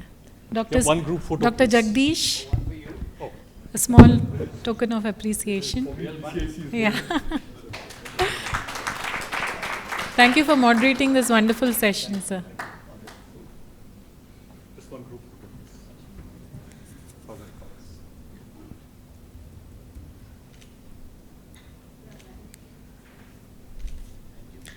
I would now request Mr. Narsimha Nakshatri to please join us and give the vote of thanks for our panelists. Ladies and gentlemen, I think it is an election period now. I cannot say vote of thanks, it's a Thanksgiving. Because if they say the vote means, then it's a confusion. And it was an excellent session. This is an initiative of ONDC. Is promoting open networks for all aspects of exchange of goods and services over digital or electronic networks. After hearing from all the panelists, it seems ONDC is going to be a game changer, and also it will be democratizing the e-commerce business. I worked in a company or an organization, Government of India, National Dairy Development Board. We started the Shuffle auction market in 2002, and then the whole retail business has started. I understand today that initiative, at that point of time, it has failed to some extent. The reason is digitalization was not there. The people, the trader, or the buyer, or the seller, they were not accepting the cash and the transparency was not there. Today, digital has come, e-commerce has come, things have changed. We have accepted, we have to accept over the changing the time.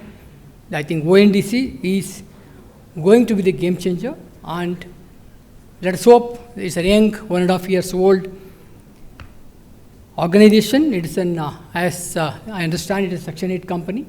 It's going to do a lot changes.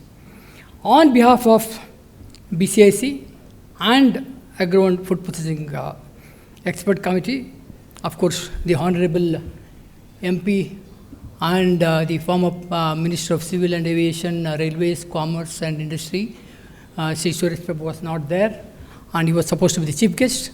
I thank him, he has not come, and had he come, it would have become a good honor to us. And even then, I think he has sent a note. I think it will be shared short while ago. Thanks to all the panelists, Mr. Marachi Mathur, category leader of and F&B Food and Beverages, ONDC. I think it was an excellent, it's touching my heart because I was also in the retailing business, and what he talked, it was all known to us. Second, Mr. Deepak Kwama, category leader, Agri Initiatives. Of course, I'm also in the agri business for the last 42 years, and I understand I'm a strong supporter of Agri Initiatives. Thanks a lot. And Mr. Anup Pai, and Anup Rai, founder and CEO of E-Samudaya. Thank you, Mr. Anup. I am also from Udupi. I think I can be in contact with you, and I can also work with you together. And Mrs. Sonali Jha, founder and CEO of Konomile Technologies. Madam, thank you. I think it's good to know about a lot of entrepreneurs you are joining together. And special thanks to our Jagdeesh Sunkkad, the co-chair, Agro and Food Processing Experts Committee, BCIC, and also Director of Kanakadhara Agriculture Innovations, and Mr. Ankur Baumik, and our Chairman, Agro and Food Processing Committee, BCIC, and COO, MTR Foods, and Mr. Prakash Rao, Co-Chair, Agro and Food Processing Committee, and also Technical Director of Change, the Center for Holistic Agricultural and Green Enterprises. Thanks to Dr. Devarajan, our Vice President, TVS Motors, and also Senior Vice President of our BCIC. Thank you, sir. Thank you for the joining us for this excellent session. I also thank all the delegates, those who have come all the way from different places. Physically, of course, I think there was a virtually also it was happening. The people who also attended. Thanks a lot for your valuable time and with us, and it was a memorable one. Thanks to all our committee, Agro and Expert Committee members. Thanks to Madam for the excellent anchoring. And of course, I have to thank two supporters of this program, the Nestle R&D Center India, Pristine Organics Private Limited, Simply Superb, GMW Private Limited, Sri Krishna Flour Mills. Sir, thank you so much supporting. MTR Foods, I think there is some gift hampers for all of us. Thank you. And also, thanks to all the annual sponsors of this, our BCIC. Thanks to all those who are, I think if I have forgotten anybody, and if I missed it, for them also thank you so much. And thank you, good evening. And of course, I forgot our Secretariat. I think always they are the backbone, and always they will be, every program of BCIC, I think Dr. Rupa, Dr. Rajeshwari, and Purushottam and Niranjan, I think they make every program. I think every day they have one or the other program. I don't think they have any. Oh, sorry, okay. I have to say a word of thanks again for the next time. Thank you so much. Thanks a lot. Yeah.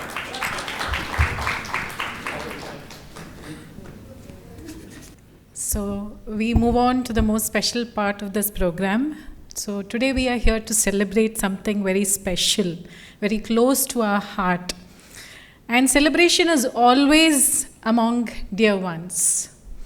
I once again wholeheartedly welcome each one of you to the book launch to celebrate the life of Dr. Anantaraman Subramanian Aiyar.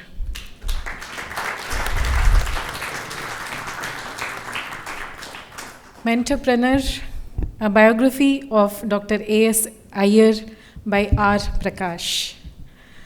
So I would request the following dignitaries to join us on stage, starting with the man of the hour, Dr. Aiyar, who has witnessed independence. He's witnessed so many things in his life. Sir, please join us. Chappale, Joragi. Dr. Bhaskar, President AFSTI and Director IITR Lucknow. Dr. Jagdeesh Marahar, MD Nestle Research Center. Dr. P.A. Shankar, former Dean, Dairy Science College. Dr. Satish Kulkarni, former Head NDRI and Chairman IDA South Zone. Dr. Mr. Ankur Bhaumik, Chairman Agro Food Processing Committee and COO MTR. And Mrs. Geeta BU, she's a writer and food enthusiast.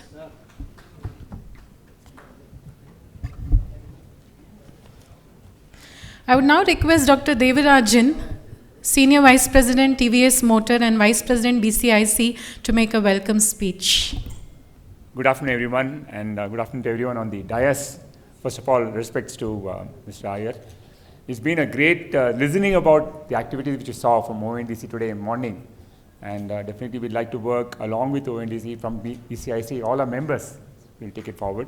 I'd like to welcome to this very, very excellent event, because we're talking about biography of a great person like Aiyar. We like to listen more of his experiences to take India forward, the experience of him, and for all our learning to all of us. And I really welcome all of you and look forward for an excellent interaction and sharing of experiences by Aiyar. Thank you very much for this opportunity. On behalf of BCIC, I really welcome all of you and ensure that this type of events happen more. We have great people in our group, in our members. I think we are 46 years in BCIC, and many of our past presidents have got a lot of excellent achievements. In fact, Mr. Lakshmi Narayan has got doctorate in the last month from this thing. I really welcome all of this thing. This thing, it goes on and on. I think BCAC is very active in terms of activities going on, and we have a EV meeting on EV summit on Monday. Definitely technology, people connect with the government and with all the members is our main motto. And looking at the experience of Aiyar, we'll take all our members to the next step. Thank you once again, and welcome to all of you. Thank you. Thank you, Dr. Devarajan. Now, I would also request Mrs. Padmini Aiyar to join us on stage.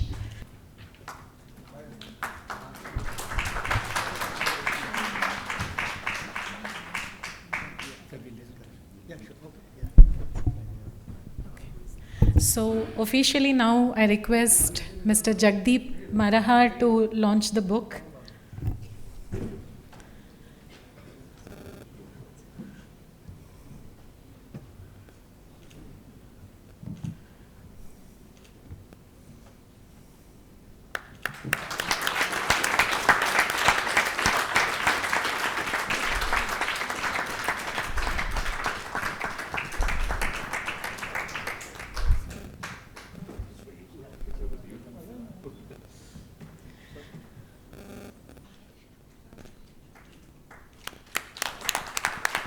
Joragi. He deserves it.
A proud moment.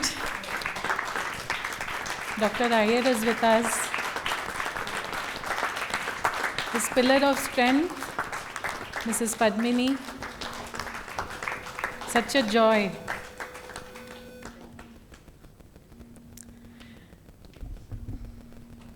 So we are actually trying to connect to Mr. Suresh Prabhu. He'll join us anytime soon for the chief guest address. But meanwhile, we will move on to Mr. Jagdeep Marahar. I would like you to please share a few words. I think what we do is we'll play the audio. Okay. We'll play the, after that, I think it's Okay. We'll just play the audio which we have received from Mr. Suresh Prabhu. Yeah. I'm very happy that my dear friend, a great food scientist, most importantly, an excellent human being, Dr. Aiyar's book is being released today. Dr. A.S. Aiyar is a combination of what you can call it, a karma yogi and a dharma yogi. He combines both karma and dharma, as we can see in his life story that will be unfolded just now. Karma, because he devoted entire life doing something or the other worthwhile for the benefit of others. He never thought about self, never promoted himself, never talked about himself, but did so many innovative things in his life that it's an inspiration for many, many people. And I'm glad that an industry association like yours is hosting this event today. I must thank my dear friend, Mr. Prakash, for taking this great effort in putting together in words a great life that has been lived so far. Mr. Prakash, you're throwing light, Prakash, light on the life of a great person who I said did not only did karma, but also lived life of a dharma. What is dharma? Is it religion? That's what people will believe if they want to really believe in the translation of that word. But dharma is something much, much bigger and much, much more and far more important than this restrictive word called religion. Dharma stands for righteousness. Dharma stands for life full of principles.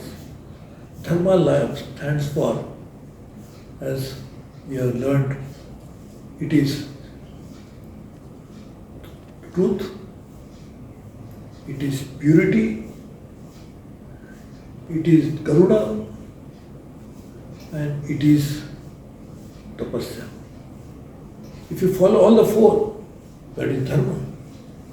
And if you look at the life of Dr. Aiyar, you can clearly see he always stood for truth. He has always lived a life of purity, suchita. That's the second ingredient of dharma. He lived life of what is full of karuna, always has empathy for everybody. I never seen him shying away from any responsibility whenever there was somebody was in need of it. And all these three attributes followed in a form of a tapasvi, a tapasya. So he is a combination of dharma and karma put together. Dr. Aiyar, I met him as in a very completely different capacity more than maybe 35, 40 years ago, when he was working in BRC as a food scientist, a leading scientist at that time. And I was a practicing chartered accountant. So he met me, thanks to our dear old friend, common friend, Dr. Prabhu Desai. And he came across as a person as if I had known him for years. Our professional relationship, without my realizing, transcended into very close personal relationship.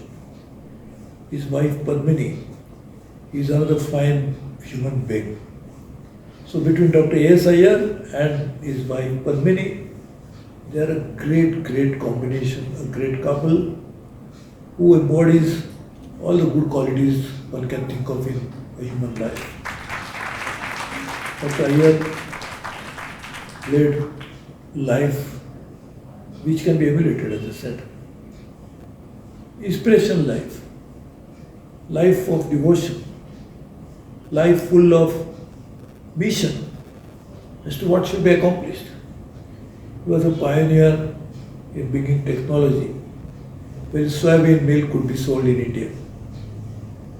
He worked on various aspects of food aspect as to how the technology can ensure that what is grown in the field is finally made into food, and the food can be consumed by the population, which can help them to live healthily, happily.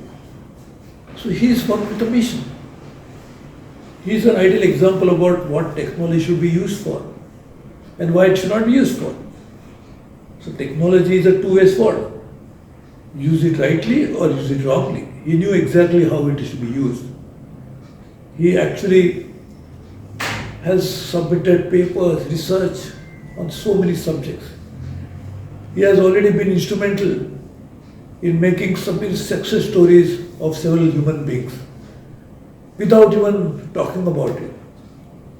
Some of the great entrepreneurs, some of the successful industrialists all owe their success to Dr. Aiyar.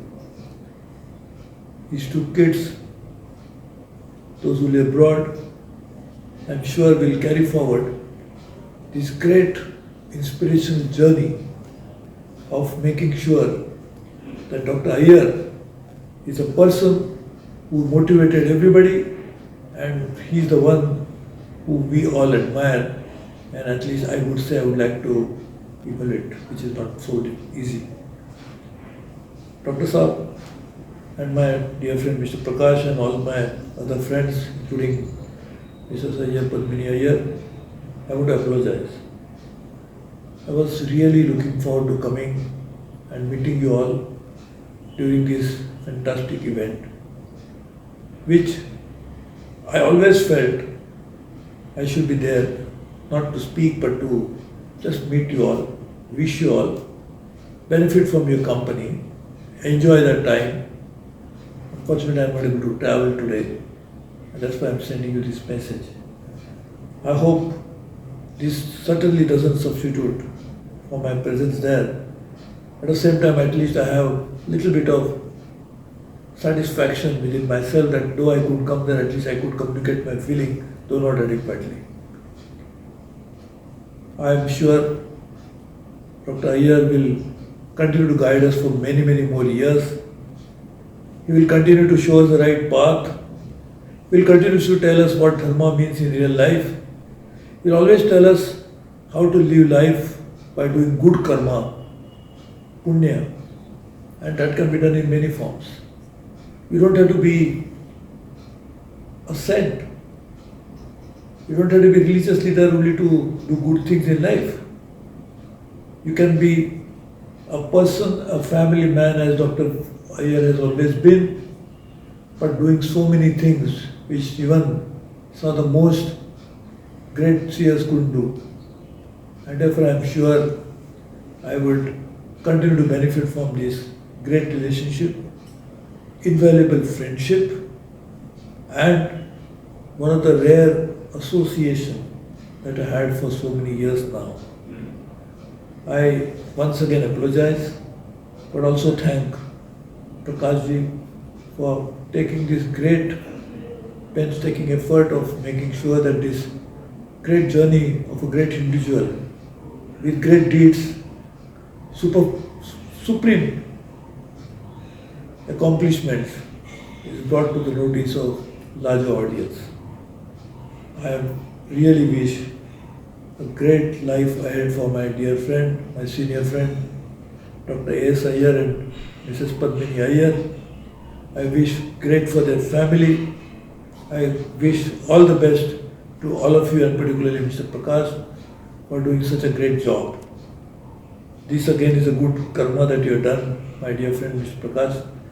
I am sure you will continue to do so many things, and bring to light so many such unsung heroes so far who should be known to a much wider audience so that they will also like to be what Dr. Aiyar has been and what he is with us today. Thank you very much. I am very happy That was Mr. Suresh my Prabhu, dear friend, a chartered a accountant great by food profession. scientist, And since 1996, Mr. Prabhu retained the seat of Member of Parliament for Rajapur Lok Sabha constituency in Maharashtra. And since 2016, he represents Andhra Pradesh and Haryana in Rajya Sabha. He is also the founding Chancellor of Rishihood University and visiting professor at London School of Economics. Thank you, sir, for that heartfelt note. Now we move on to our next dignitary, Jagdeep Marahar. So I would like you to please share a few notes. A very good afternoon. Dr. Aiyar, Mrs. Aiyar, Mr. Prakash, dignitaries on the dais, of the dais. I think for me it is amazing experience being part of this ceremony here today on behalf of two eminent personalities, Mr. Prabhu, whom we heard just now, and Mr. Suresh Narayanan, who is our chairman and managing director, and someone who has been associated with Mr. Aiyar, and someone who has sent his messages of gratitude and thanks to him in terms of what Mr. Aiyar has delivered through his amazing career around and beyond work. It is also what he has done for the entire food sector. Mr. Prabhu spoke about karma and dharma, and I think there is no better way of karma and dharma than to offer something through food. And I think as part of this country's evolution, growth, where we are today discussing fundamental shifts, whether it is through the open digital networks and other areas, has been a part where just getting food security in to make sure that everyone has got enough food to feed us was one of the bigger challenges. So whether it was the green revolution followed by dignitaries here who have been part of the white revolution with dairy, making sure that there were regulatory standards that were put in place to get safe food to all of us through these years. It has been a remarkable progress.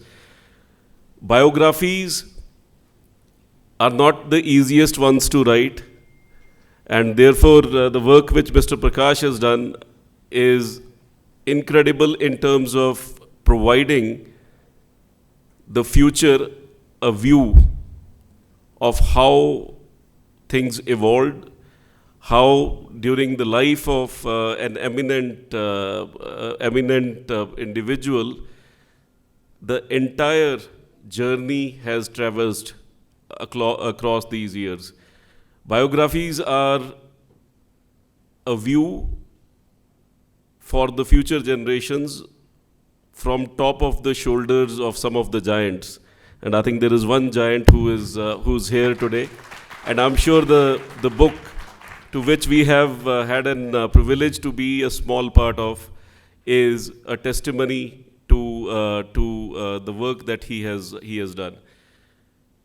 Having worked in an organization which is also, I joined Nestle around 26 years back, and was part of an institute, CFTRI in Mysuru, where Dr. Aiyar has had some time which he spent, and he shared with me today morning that is also the place close to his heart because he got married while he was there. And this is, somewhere where it moves in. The history of our organization has also been something similar, where an entrepreneur developed a feed to save babies. So this is the first time that, you know, I mean, milk was preserved in a way so that you could still feed babies in the off season, and that is a sort of a thread which has continued. So the title of the book, Mentorprenuer, is, I think, very appropriate for an individual who has traversed a similar journey, looking at how to not only make food accessible, but also the way he has been associated with coaching, mentoring youngsters over the years, and looking at the different set of challenges that we have for us and our future generation. It is absolutely outstanding. And I would request you to give a big round of applause to Dr. Aiyar.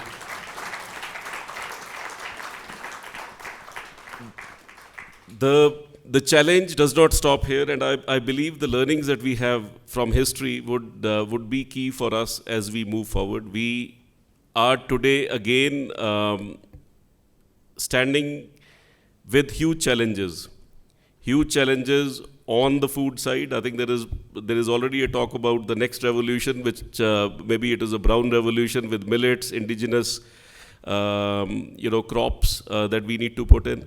We have challenges on sustainable food production as we move forward, whether it is in terms of the degrading soils or the amount of plastics. More than 14 million tons of plastic gets into the oceans every year, and the impact, I think all of us are experiencing already onto some of the ecosystems that are there. The level of contamination in the food value chains, the level of issues in terms of making sure that the right quality gets moved in. And that is where young startups, young entrepreneurs become very important, along with the larger organizations like us, to take this forward. And I think we look forward to building on the learnings, building on the part to keep this entire journey moving forward. Thanks a lot. It was an absolute pleasure being here with all of you today morning. Thank you. Thank you, Mr. Marahar. Now I would request Dr. Bhaskar to share a few words. Good afternoon. Namaskara.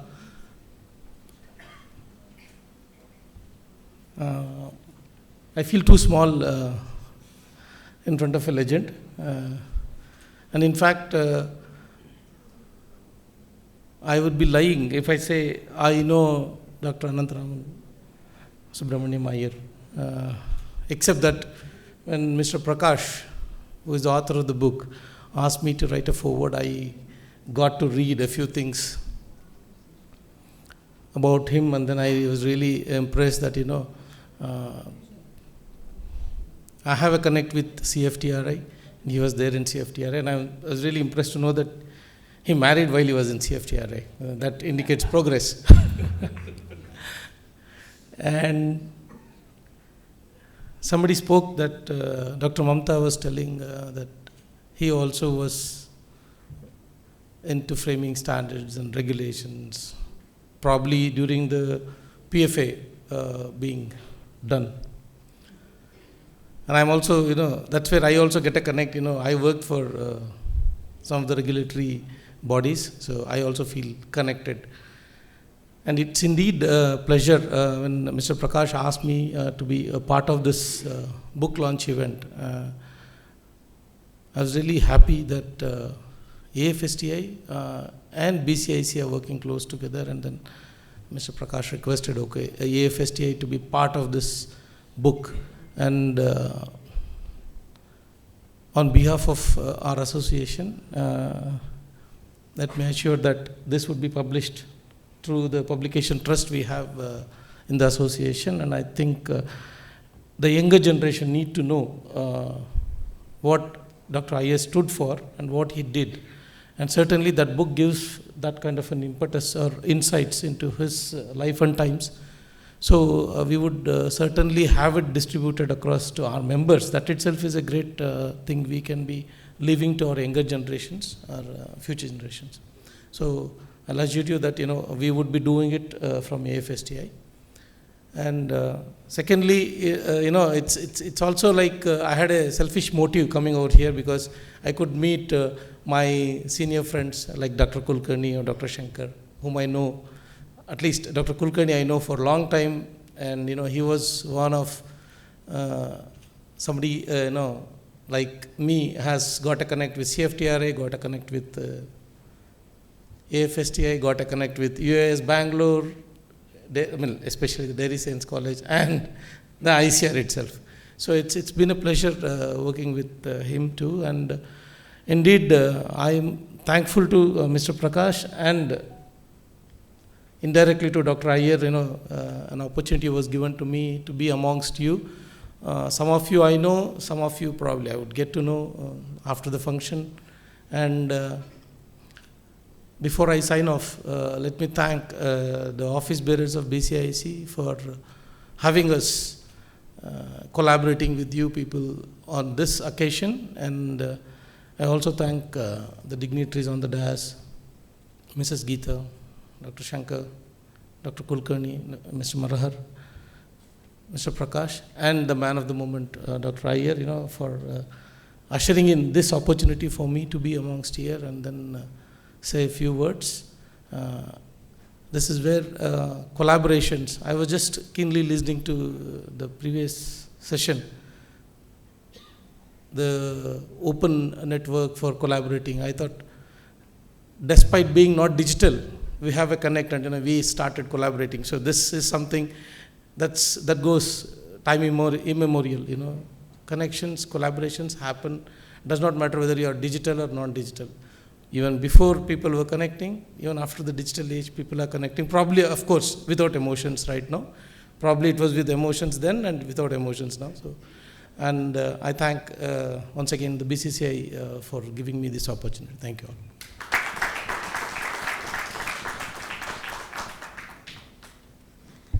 Thank you, Dr. Bhaskar.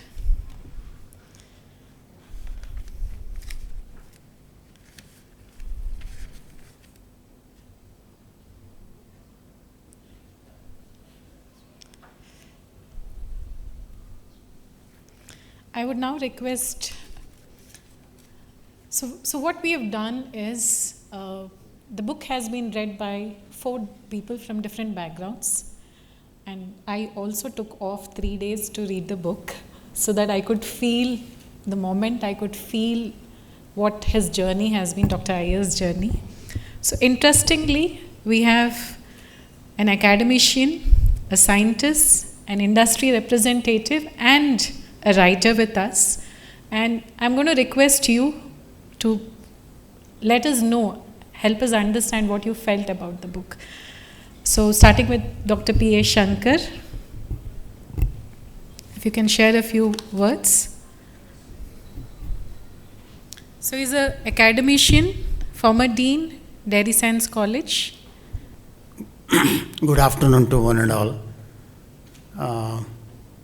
I'm really thankful to Prakash and of course BCIC for giving me this opportunity to share some of my impressions and thoughts and interactions I had with Dr. Aiyar. I've been asked to speak on Dr. Aiyar as well as on the book, and first I'll obviously have to speak on my interaction with Dr. Aiyar. My interaction with Aiyar was between 1990 and 2000, almost for a decade. And when I first met him in the Center for Processed Foods, or CPF, I had come from academic background. I thought I am very intelligent. So, but when I sat with Dr. Aiyar and others, I realized I am nowhere near to him in terms of knowledge in basics. Because we all thought, because we are from academic field, we are strong in basics, and therefore we can overpower by using high words and silence the other speakers. But soon realized it would be a great mistake to speak like that in the presence of Dr. Aiyar. That is the type of intelligence and knowledge he had on every aspect of food processing. He would reel out what happens when a food is processed, when a food is heat processed, when it is cold pressed, when it is chewed up, when it is pelletized. You name any process, there is always a science behind it and also the application part of it. The product that comes out of it is a mixture of all these things. So one should know the basics. For example, if it is heated a little more, the process called caramelization takes place. So what happens in the chemistry of caramelization? If it is underheated, the product gets spoiled because microbes survive and they cause the spoilage. So this is the basic science or basic knowledge, and he was so commanding on those basic that anybody would be so conscious about speaking on that particular subject. Later on, our bondage became stronger. I started respecting him more than what I thought I should respect when I first met him. I realized I am too small to stand even next to him also. Then we moved on to Coca-Cola as advisory committee. And of course, Coca-Cola company is a multinational company and there are so many challenges. But we were focusing on only one or two issues at that time. You must be familiar at that time, there was a pesticide issue, there were some spoilage issues and all. So we were trying to explain to the company that why pesticides get entry into the food product. They don't add anything, but they get entry through water. Because as you know, any soft drink or beverages will have 99% water, isn't it? Only a small percentage other materials will be there. So we started explaining to them, draw their attention to how to remove those pesticide residues and all other details that came out of it. And then subsequently, we worked together with an NGO called Fresh. Fresh was at that time involved in particularly on hygiene of street foods. I know many of you are very fond of eating street foods, especially chats. And you also know where the chat fellow will be standing in the street, invariably above a drainage, because that is the only place it is vacant. No other place is vacant because all other places are occupied by other vendors. So it is the only place. Now we can imagine what are the challenges. I am not scaring any of you from not eating, but still be aware what are the things likely to go wrong. There, the first attention we gave was to educate the vendors the basics of hygiene, how he should wash his hand, how water is to be provided, and how disposal has to be taken care of. If it is not properly disposed of, they become a breeding centers for flies, insects, and so on, ants, and so on and so forth. So there, the challenge was how to talk to them and convince them, because their livelihood is dependent on that. You can't just stop them, don't do all these things. They wouldn't listen. So Aiyar came out with a very nice idea that we will go there, stand with them, show them how it is to be done, so they will be impressed and they also be benefited from this. So that's how he would integrate himself. He would develop a rapport with the end user, be an industrialist, for example.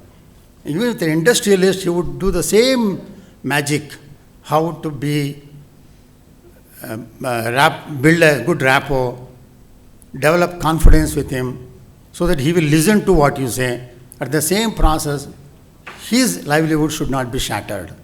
So this is how, in all these organizations, I had interaction with him, and I was greatly enriched.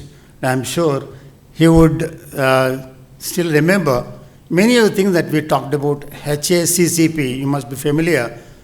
At least those who are in the food field now have familiar with the HACCP. Way back in 90s, we were keen to make it more user-friendly and acceptable to all entrepreneurs. It was a big challenge because the wording itself was something new to us, and taking to the end user was a much more difficult task. But he was, as I said, with his humility, with his down-to-earth approach, was able to convince all the food processors the advantages of HACCP, how consumers are benefited, how the industry is benefited. Sir, I am indeed thankful to you for imbibing those qualities, imbibing humility, imbibing knowledge sharing, that I may be a knowledgeable person, if I don't share it with it, will remain under lock and key, which is of no use to us. All these virtues I learned while I was interacting with Dr. Aiyar. Regarding the book, I was going through the book, because Mishra said she spent 3 sleepless nights. I was a little more generous. I spent almost 5 days. But as soon as the book came, I started reading it. I realized that the contributions he made was so immense. Because my interaction was only for a decade, whereas he has, over the period of almost 4 or 5 decades, he has done enormous work for the industry. I'm sure the industry would be greatly benefited by his contributions and the way this is being projected by Prakash. Prakash has spent a lot of time on that. While I was in Australia with my children, he called me up and said, I'm trying to bring out a book. Would you like to contribute? I said, I would never miss this great opportunity. I jumped to the offer and sent my comments on that. And after I got the book, I realized it's not only about his contribution, but he has nicely interspersed with various segments of the food industry, starting from dairy industry, baking industry, oil and fats, of course, and of course some kitchen items in the refrigerator. Only suggestion I have is, Prakash, next time if you want to revise it, add water, potable water in your section so that it will be complete. Because no kitchen, no food is without water in some form or the other. I'm sure he will keep in mind when he revises the book. The third aspect I want to share with, when you have such a resourceful person like Prakash, BCIC should not sleep over. The BCIC should make use of his capacity to build so much from his thoughts, from his ideas, from innovations, so that BCIC also will be benefited. One thing that comes to my mind is that as he is a very good writer, he should be encouraged to bring out technical series, technical bulletins, product-oriented write-ups, because many of your members in the BCIC will be greatly benefited. If someone prepares a book, comprehensive, not 250 pages, maybe 25 pages, and give out the nuts and bolts of a particular process. For example, now everybody is talking about millets. Can Prakash prepare a nice one bulletin on, let us say, a new variety, like, you are all familiar with popcorn. Have you ever heard of pop ragi? At least those who eat ragi would know it. What is pop ragi?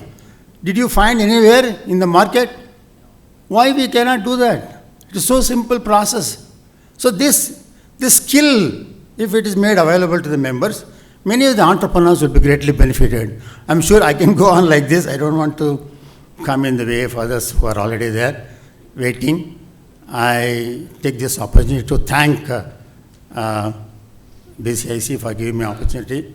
And also, I pray Almighty to shower His blessings on Dr. Aiyar and Madam for a long and happy married life. Thank you very much. Keywords that keep ringing: integrity, fundamentals. I think the more we go, the more we are learning about Dr. Aiyar. I would now request Dr. Satish Kulkarni to share a few words with us. Dr. A.S. Aiyar, Mrs. Aiyar, dignitaries on the dais, executives from the BCIC and the members and the participants.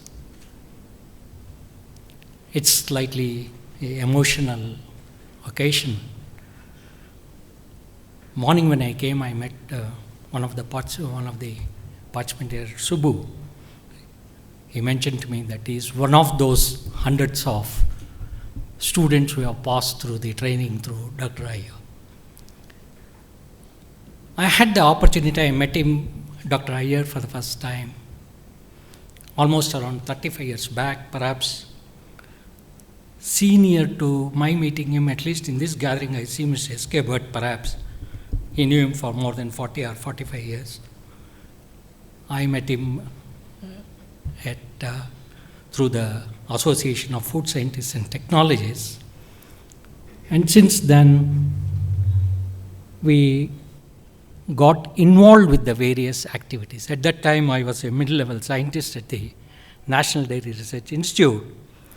And our relation continued for a very long time. Even now, whenever there is some occasion like any of these things, we just meet and greet and exchange the words.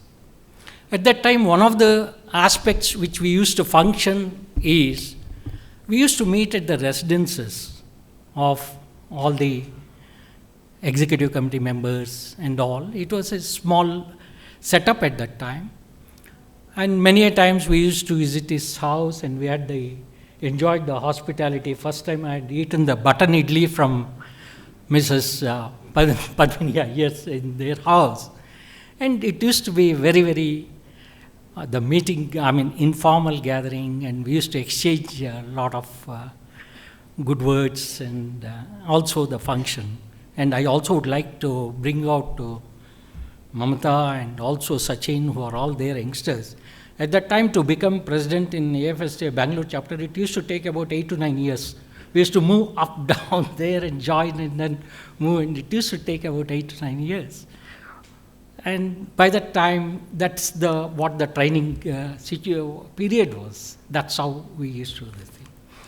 Let me get back to this. Thanks to Mr. R. Prakash. Again, he's another person who came through our school.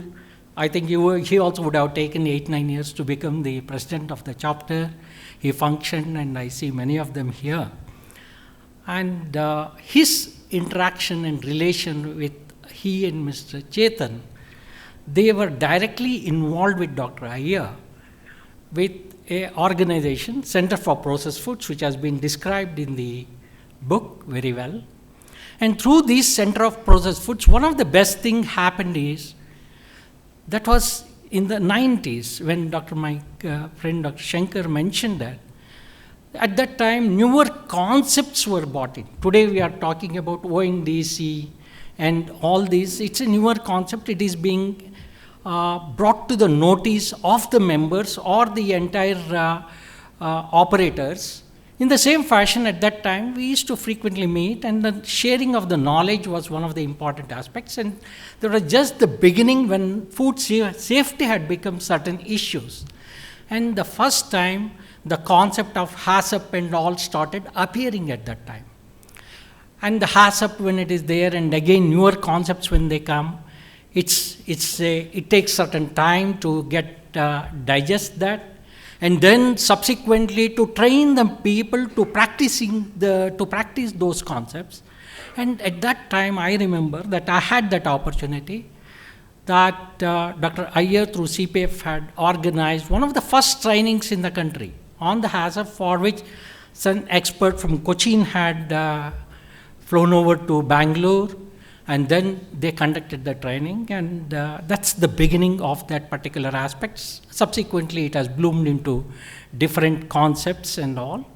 That's how it happened, and that training is the one which I feel that it's all because of they had that vision to look beyond time, and that training is the one which helped us.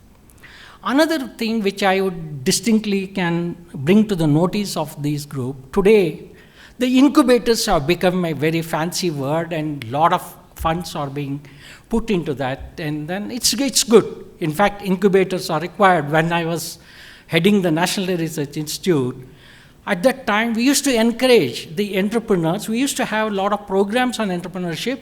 Subsequently, to try their products, we used to give our facilities. But this incubator concept itself, Dr. Aiyar, one Ms. S.N. Prahlad, and the whole group started almost around 32 years back, and they had an advisory or a participation group. I also was a part of that group for a very long time. And I think the beneficiary also I saw in this group that invested quite a bit on equipments in IAHR. I saw here, my friend Dr. Tiwari, that the group, the whole objective was to encourage entrepreneurs to try their products, to test their products, and then before just they launch their products, whether to see the possibilities of success. These concepts and the thought process itself, it's about 25-30 years back, you imagine, when it was very difficult to have facilities and all, these concepts were brought in at that time.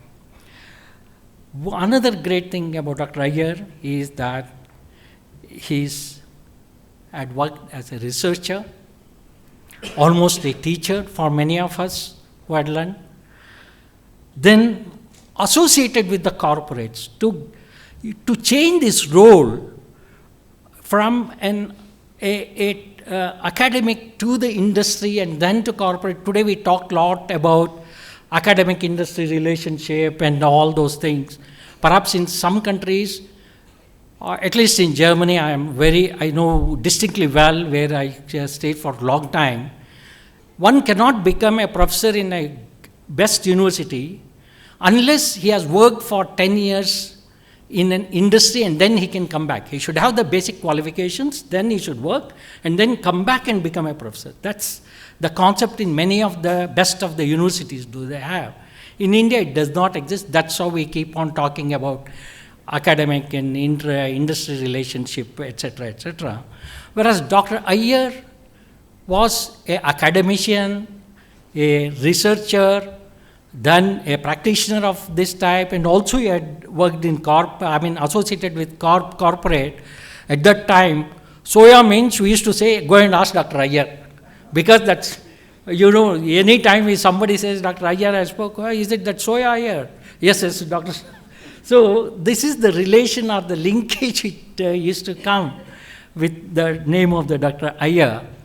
So these are all the great contributions and the achievements which I distinctly remember. Then he was a very silent person. When I was heading the institution, for one of the students' function, I invited him. By then I had spent almost 10-15 years of time with him, but never he had told about his association with NDRI. When he came as a guest, he said, today, Kulkarni, I am going to announce something which you do not know. I said, that's fine, sir, it's nice. Always we have been learning from you many things. I learned one more thing. Then in this thing, he said, I was also a student of NDRI, he said. That was a surprise to me. Then he said that he came for a training in somewhere in 40s. Then when we went for our lunch and all, he saw the building. He said, I'll see that building. That building, it had housed students like Varghese Kurian, Sikka, Karodi, and such people had stayed in that hostel. Old building was there, which we have retained just for the memory's sake.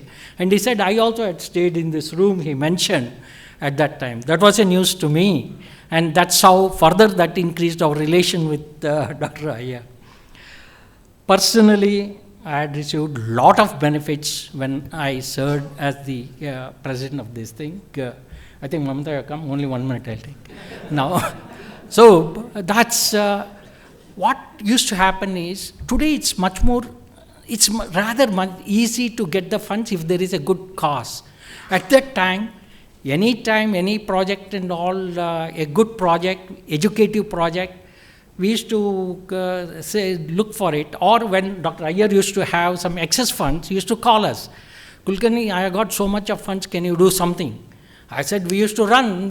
Funds getting was very difficult at that time. To organize was easy.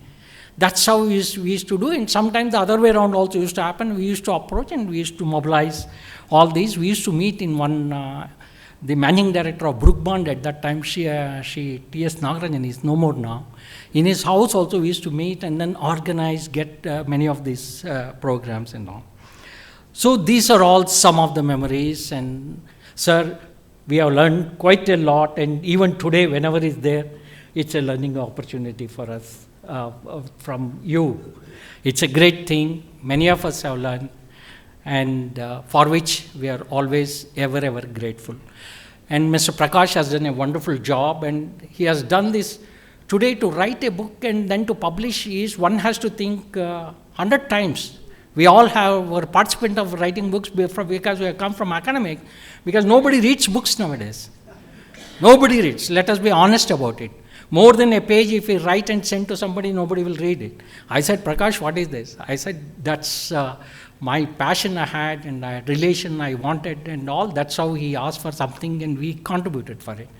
But it's a great thing Prakash has done, assembling all the information.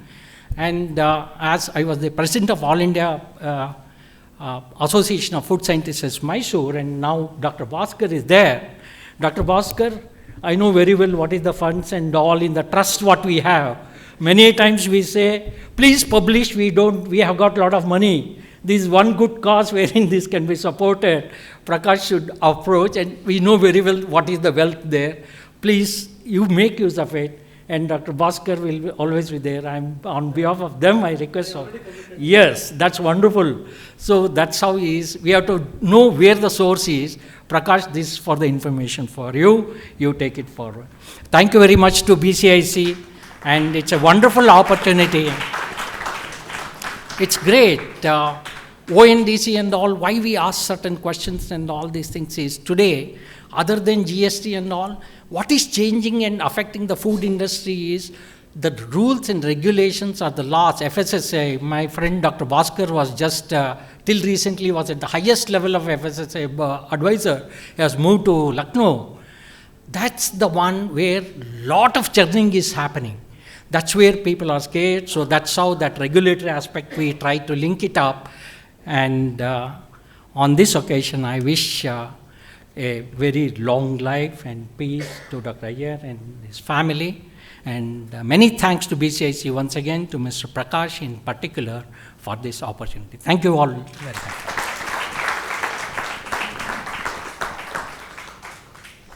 Thank you, sir. Dr. Aiyar has been a single window agency for the industry, and a combination of business and excellent technical competence. So now, moving on, I would request Mrs. Geeta B.U. She's a writer.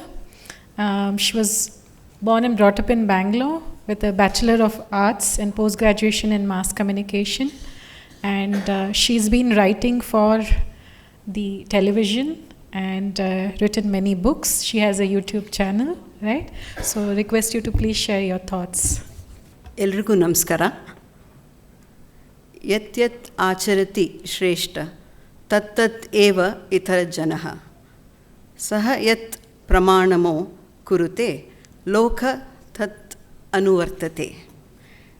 A leader is a role model. The path he takes is followed by others. This is Bhagavad Gita shloka nan heliddu. A leader is a role model. The path he takes is followed by others. Hence, the responsibility of the leader is very huge, and it is important that a leader, a mentor, takes the right path and leads. In turn, he creates more leaders, and it is for the well-being of the society.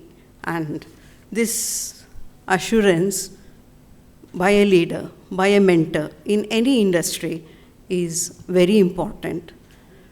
And I'm a very new person to talk today because I have not met Mr. Anand or his wife, and food processing industry is very new to me. I stand here as a writer, and I have read the book Mr. Prakash has written. I actually could read it in one day.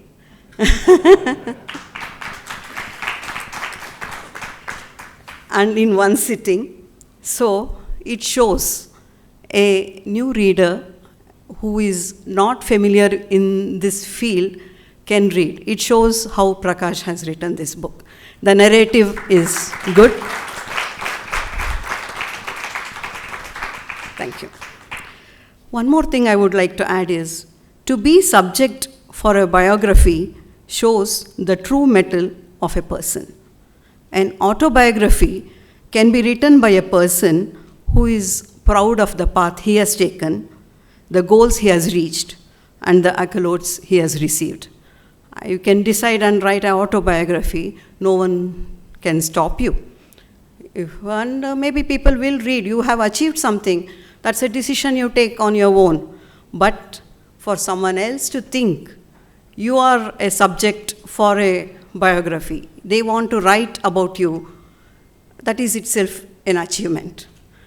So reading this book, I felt so proud about the path taken, and so much has been written about it, and he has mentored so many people. I am truly impressed by the life and the writing, both.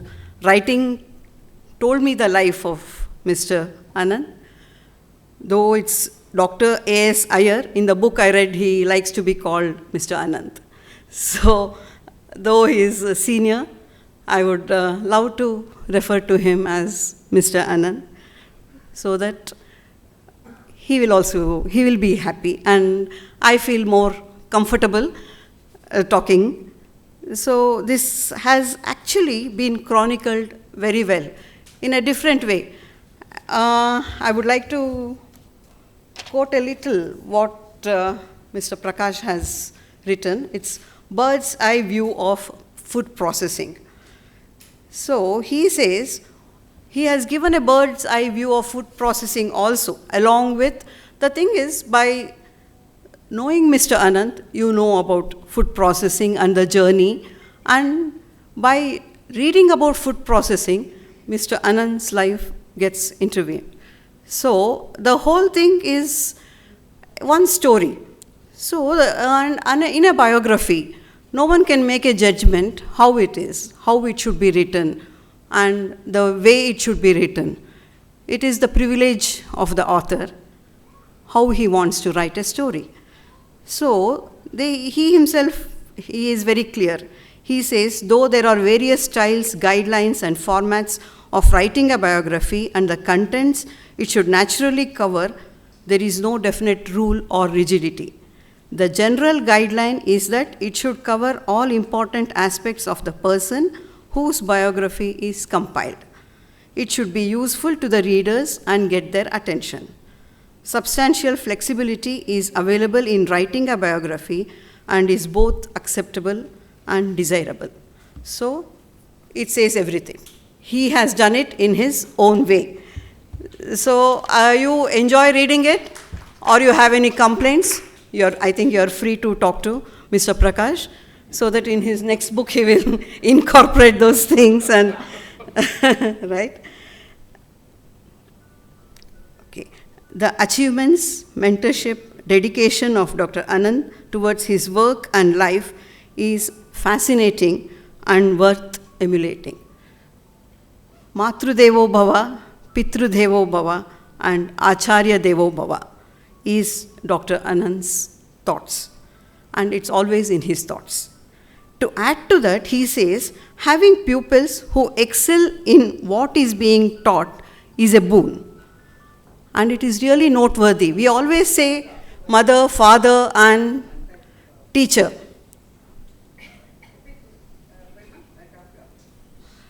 Okay, sorry.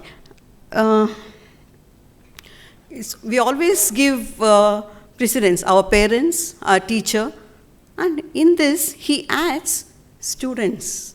So the pride he has about the other scientists he has mentored comes across very well, and so much information Mr. Prakash has gathered. All his students and the scientists, they are all in very, very good positions, but then they all have taken time to write about Dr. Anand, and it is all beautifully compiled. Actually, he could have taken all the letters and compiled in his own narrative, but Mr. Prakash, has let us read all the other letters, all the information in their own words. So it sort of cuts the boring narrative. If only one person is writing, a sort of rigidity sets in. So he has avoided that by giving the information in the person's narrative.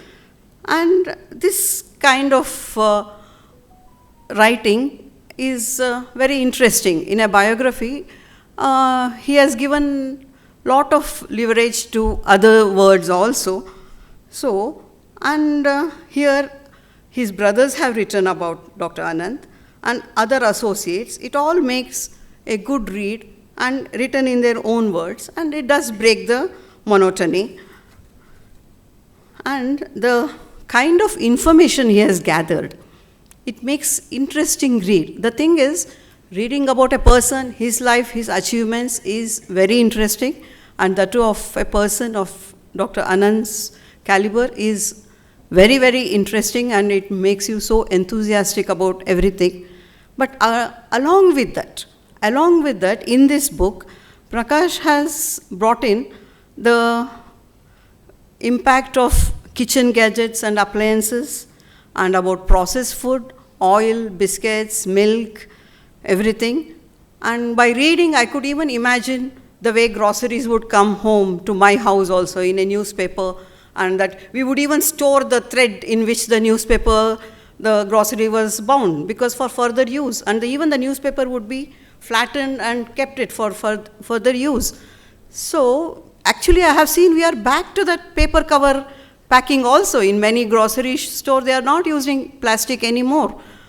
It's other than, and all these tidbits he gives along with this. And I also remember he paints the picture, in his writing about a cow coming in front of your house, and the milkman milking the cow and giving the milk, and we buying, and he might even add water to it, all sorts of tidbits which makes reading very interesting. And actually he has mentioned, and it happened to me also, my children refused to drink milk once they saw it is being milked from a cow. They just thought the milk will come in packet and it's done. So more news and everything. Okay, you got up. I don't have much to say. Okay. Here I just want to mention my father-in-law, KLV Subaya. We had class engineering, we had a factory. He did try to get into this packaging industry. We did this aluminum cans for packaging. We still make this easy open end. That's my only connection with food processing, though I'm not involved, but I do know what they do in our factories. So that's one thing. And we are all using this processed food, and everything is at home. And to know how it is done and how much work has gone behind the easy opening, and we have consuming things, and that really is very heartening. This book has given me a lot of insight into the industry, and soya milk is one thing which is consumed in cartons in my house. My husband says that's the only way of protein intake for a vegetarian family, and it's very good. So even with the dal and all those things I prepare, soya milk is in my storeroom in cartons. So anything else? I did make a note because I didn't want to talk extempore, because I respect Dr. Anant a lot, though this is the first time I am seeing Mr. Anant and his wife. But by the book, it's as if I know them. Reading this book, I feel I know them. So I would really like to give my pranams to them after talking here. Thank you very much. Thank you for listening. Namaste. Thank you. Thank you, Mrs. Geeta. That was so wonderful. So while reading the book, I also came across this point where you have these small little English passages that you have from Dr. Aiyar with the flowery language, the choice of words and the thoughts. So if you could please share it with us sometime, And he's supposed to be, the written English is very beautiful, the way he writes. So it would be nice to, access or maybe publish those as well, adding those pictures. So we've heard from an academician, we've heard from a scientist, we've heard from a writer. Finally, we now request, the industry representative. Since Dr. Aiyar is considered the father of food processing, I would request Mr. Ankur Bhaumik to please share his thoughts. Good afternoon. And Dr. Aiyar, Mrs. Aiyar, it's my honor, in fact, to be out here. Madam talked about she does not have any understanding about food, and then she came here and talked about here, And as far as I'm concerned, everybody is thinking that I'm from food processing industry, so I really could talk about food processing. But I must say it's an honor for me to be here because I feel so small when I come here and listen to everybody. I've got more than 30 years of experience, and out of that, last a decade or probably for last 12 years, I'm working in food processing sector. And where proudly I say that I take care of supply chain operations source to deliver everything, and my team, they take care of technical part of it, so I don't have to know food processing. Because end of the day, we make money, and a team takes care of everything. And sometimes I go and talk about food processing so much, and where the audience is completely different, and they think that I know a lot. But this is a place for the first time I'm here, where I'm standing out here, absolutely zero, that I know nothing but food processing. And Mr. Prakash, he spoke to me 3-4 months back, and he's saying, I'm writing a book on Dr. Aiyar, the doyen of food processing industry. And I said, yes, fine. I started Googling something, and 15 days back he said, you are from food processing industry, and you have to talk about Dr. Aiyar. I said, that's the difficult part probably for me. But I wanted to know, because he said one thing to me, that I'm writing a book on my guru. And when you say guru, and also guru is well accepted English word, and we try to say what is the synonym of guru.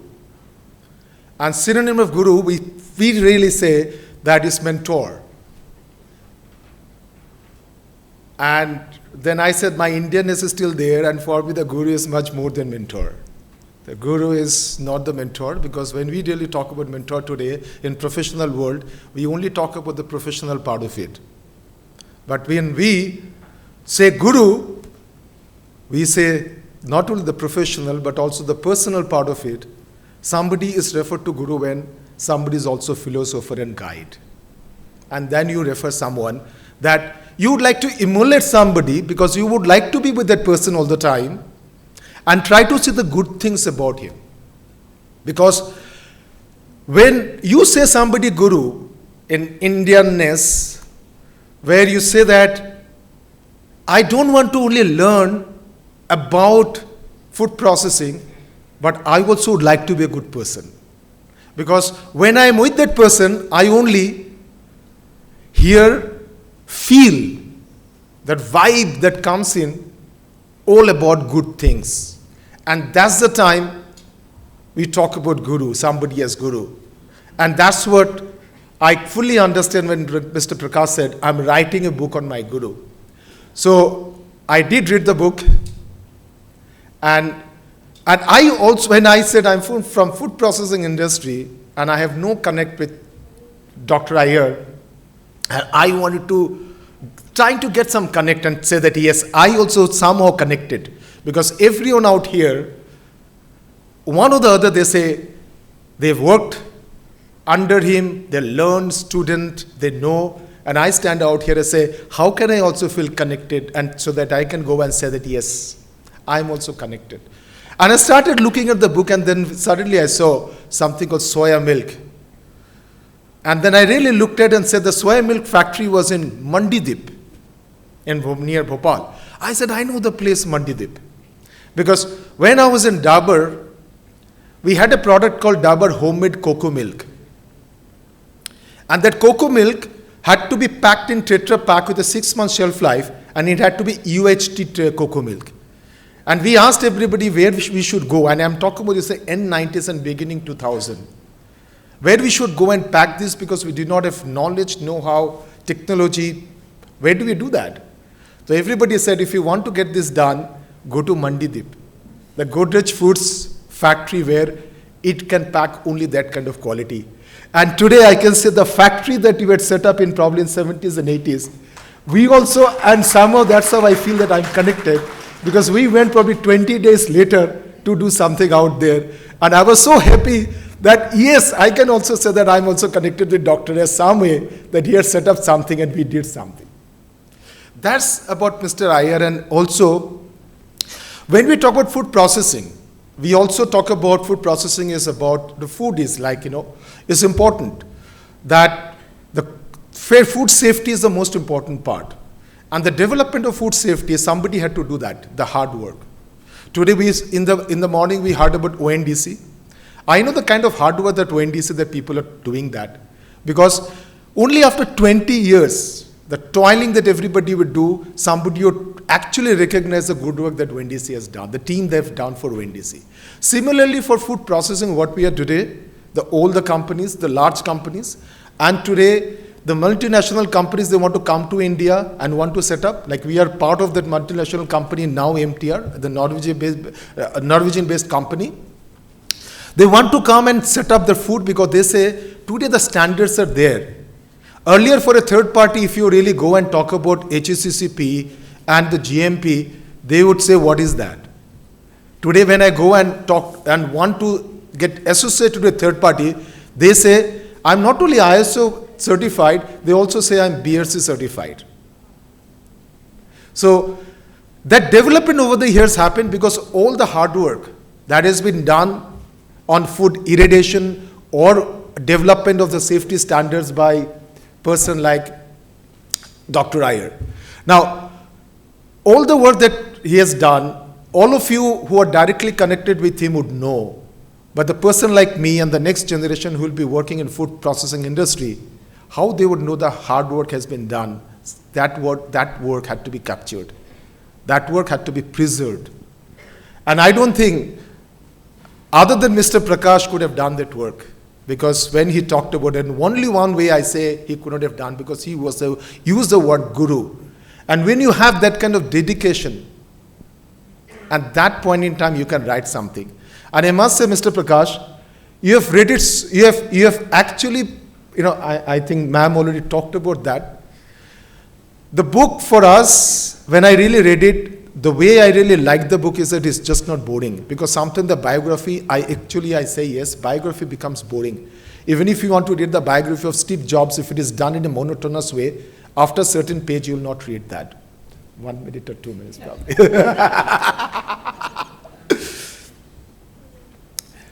But he actually did it so well, talked about Dr. Aiyar, his contribution to the industry, how as a person, the caring, selflessness, and then in between talked about food processing industry. Started talking about biscuits, started talking about fats and oils and fats and confectionery and everything. And then you give some data about commodity-wise was production. So it becomes so interesting even for me. And my takeaway from this, I can tell you, is one, to know a person like Dr. Aiyar, his contribution to the society, his contribution to the food processing industry that we are so proud of today as India, that our food processing is going up. Last year, Government of India had given some more than 12,000 crores PLI, the production linked incentive for food processing for the growth.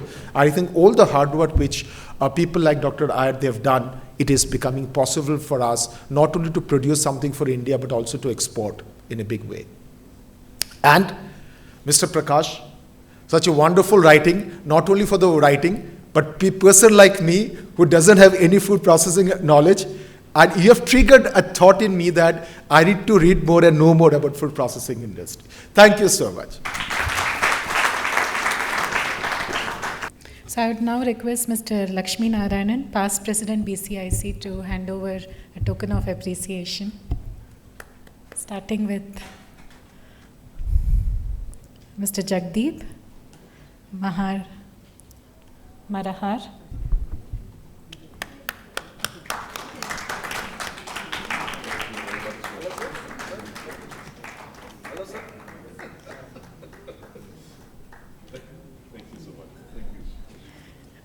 Dr. N. Bhaskar.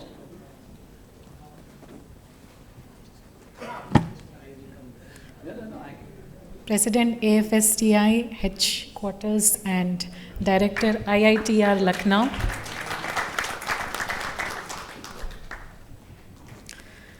Dr. P.A. Shankar.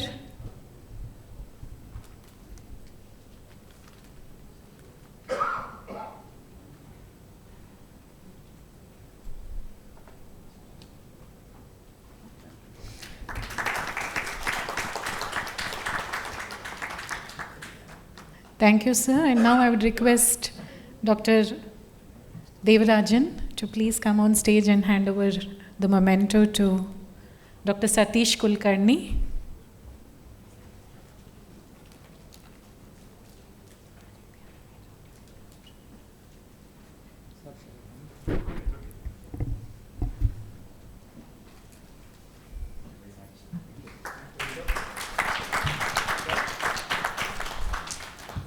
Mrs. Geeta B.U.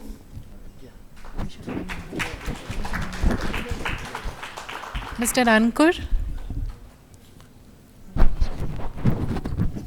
I'd request Mr. Dattraj to come over to hand over the memento.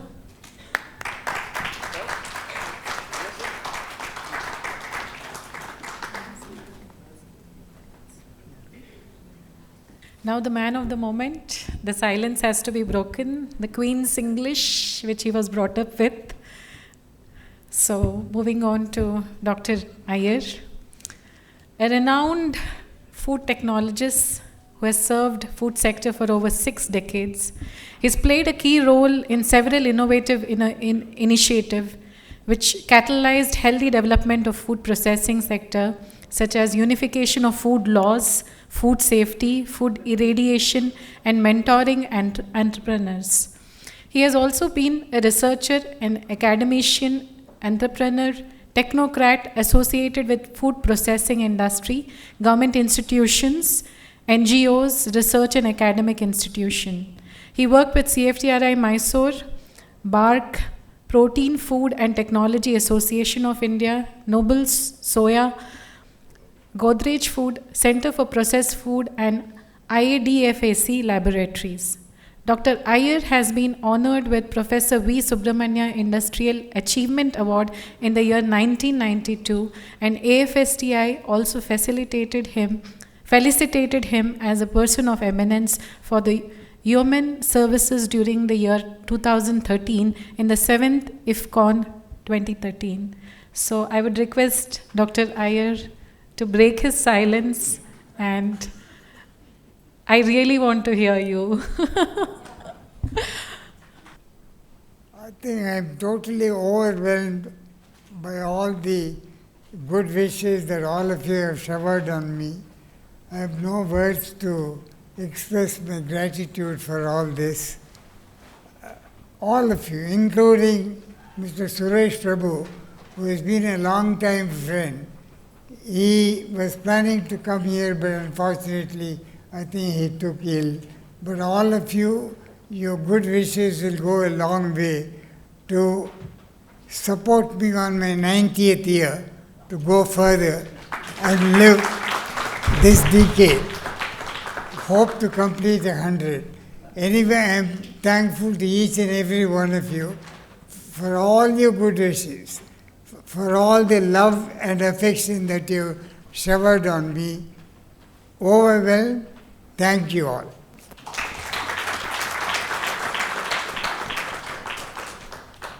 Now, thank you so much, sir. Now we move on to the very important person for today's celebration, Mr. R. Prakash, the author of Mentorprenuer. A little brief about him. He's into the agri-business for the last 35 years, a chartered engineer and awarded fellow of Institution of Engineers. Something more or? Okay. Okay. I think I would also start with Suresh Prabhuji. I think respected Suresh Prabhuji, though he's not here, I think he's online actually. If I'm right, we were not able to connect him at 12 o'clock or something, but he's online. So I think respected Suresh Prabhuji, Dr. Aiyar, dear Dr. I would always say dear Dr. Aiyar, and then all the dignitaries on the dais. Of the dais, there are many seniors and dignitaries of the dais. Friends, ladies and gentlemen. I think the day today is because of the man, Dr. Aiyar. He is the man of the day, actually. And we're all here just for him. I've made some notes so that I don't miss anything. There's some important things that I'll have to talk about, and I don't want to miss anything. First of all, I think I would like to thank Dr. Aiyar for giving me an opportunity to write about him. What I heard is I think several others had approached him earlier, and he had somehow said no. And then before talking to him, I think I talked to his wife actually and asked her if I could do that. The reason is I didn't want to strain him at this age.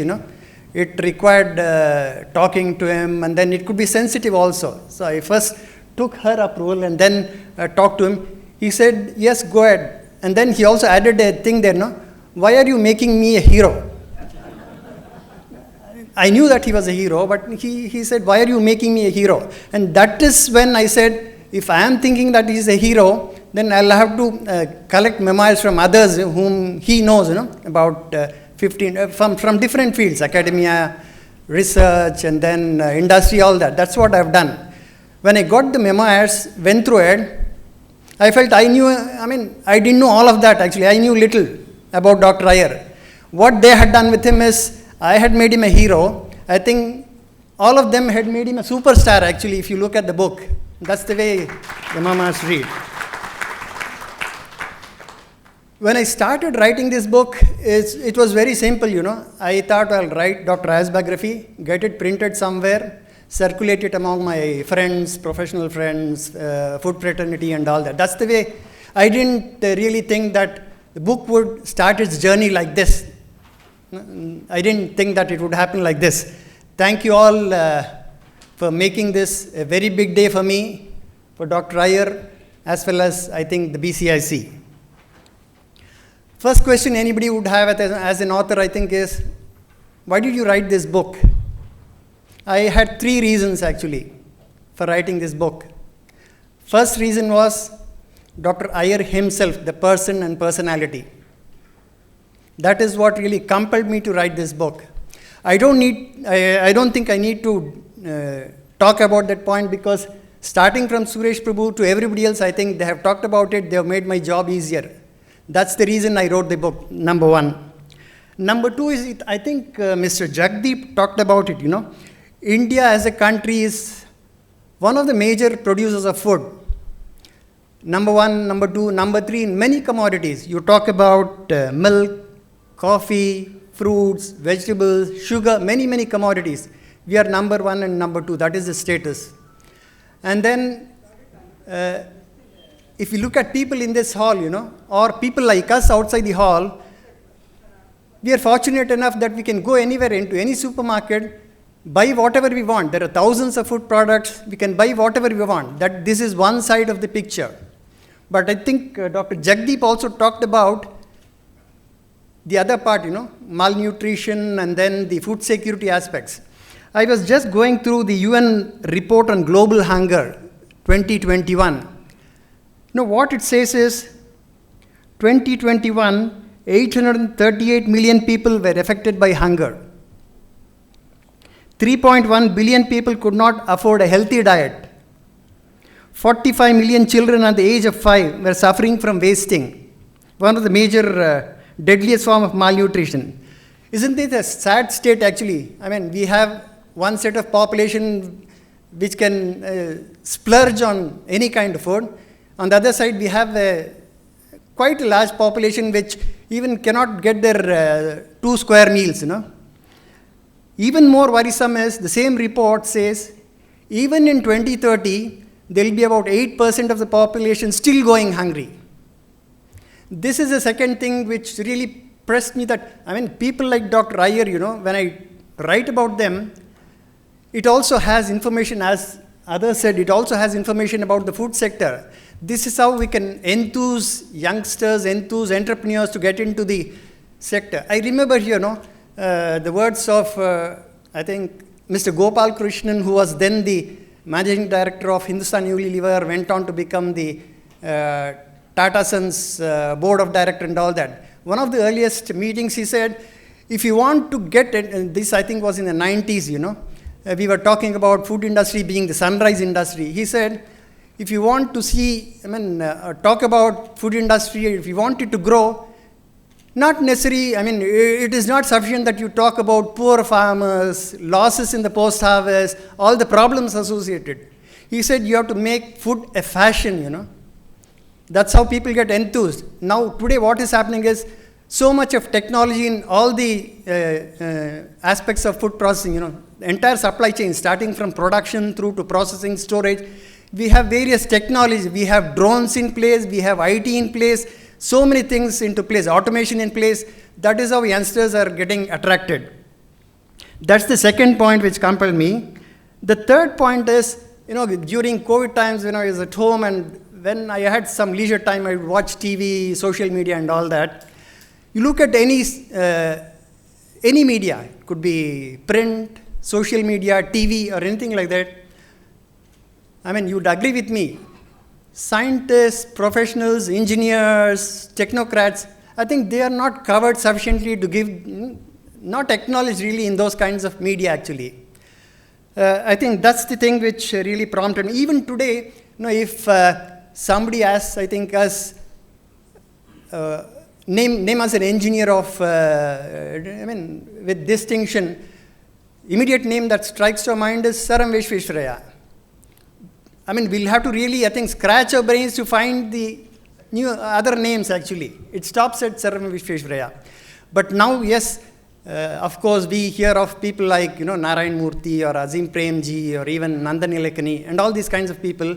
But I am sure, within BCIC, I'm not just talking about the food sector. BCIC with their 100 companies, I'm sure has many such Narayan Murthis and many such Premjis, who can be talked about, and then a common man should be aware of these kind of people. These are the 3 reasons that really prompted me to write about Dr. Aiyar. And then,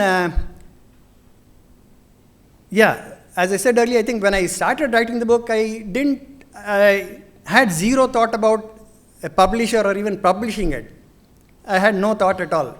But once I finished my manuscript, I said, somebody I have to really go through it. Now, I cannot just go to a printer and ask them to get it printed. So I went to my friend, Mr. Vasudendra. He was supposed to be here today, but he didn't come. He is a software engineer turned writer, reputed writer, and then a publisher also. I gave it to him. He took some time, I think about a month or so, went through it and said, a fantastic topic that you're writing on, a fantastic personality. He said, don't rush with your writing or book, spend some time, do a lot of research, and then see that it becomes interesting. That's what really enthused me to take it up more seriously and then bring in whatever all these people said, make it into the form of a story and all that. His words really encouraged me, and I think I should thank Mr. Vasudendra at this point of time to really push me to do that.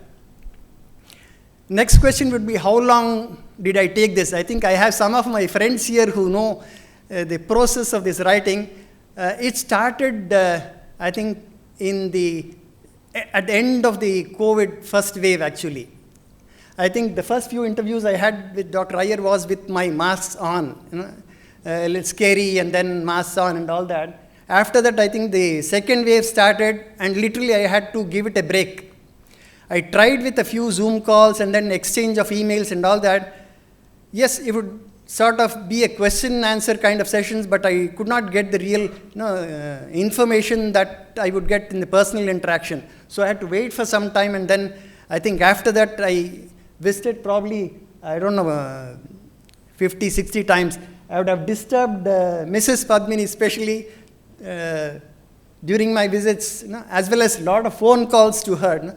Dr. Aiyar's phone somehow has some problem or the other, and I would always get him through Mrs. Aiyar.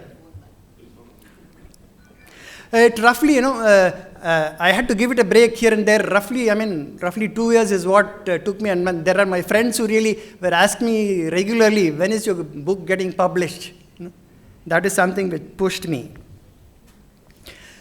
Yeah, as I said earlier, I think, I made him a hero, and there are others who made him a superhero. That is when I had to collect memoirs from different people. It took a lot of effort, actually. And some of them sitting in Singapore, then Australia, some all spread all over the country. I had to get their memoirs, and that is something which I included. I think 2 or 3 of the speakers also talked about other information apart from the actual biography. Information about food, about processed foods, about various things associated with processed foods. Reason I thought I should include that is, Dr. Aiyar, when you go to him with any question or any problem, he would provide you with the solution, and it doesn't end there.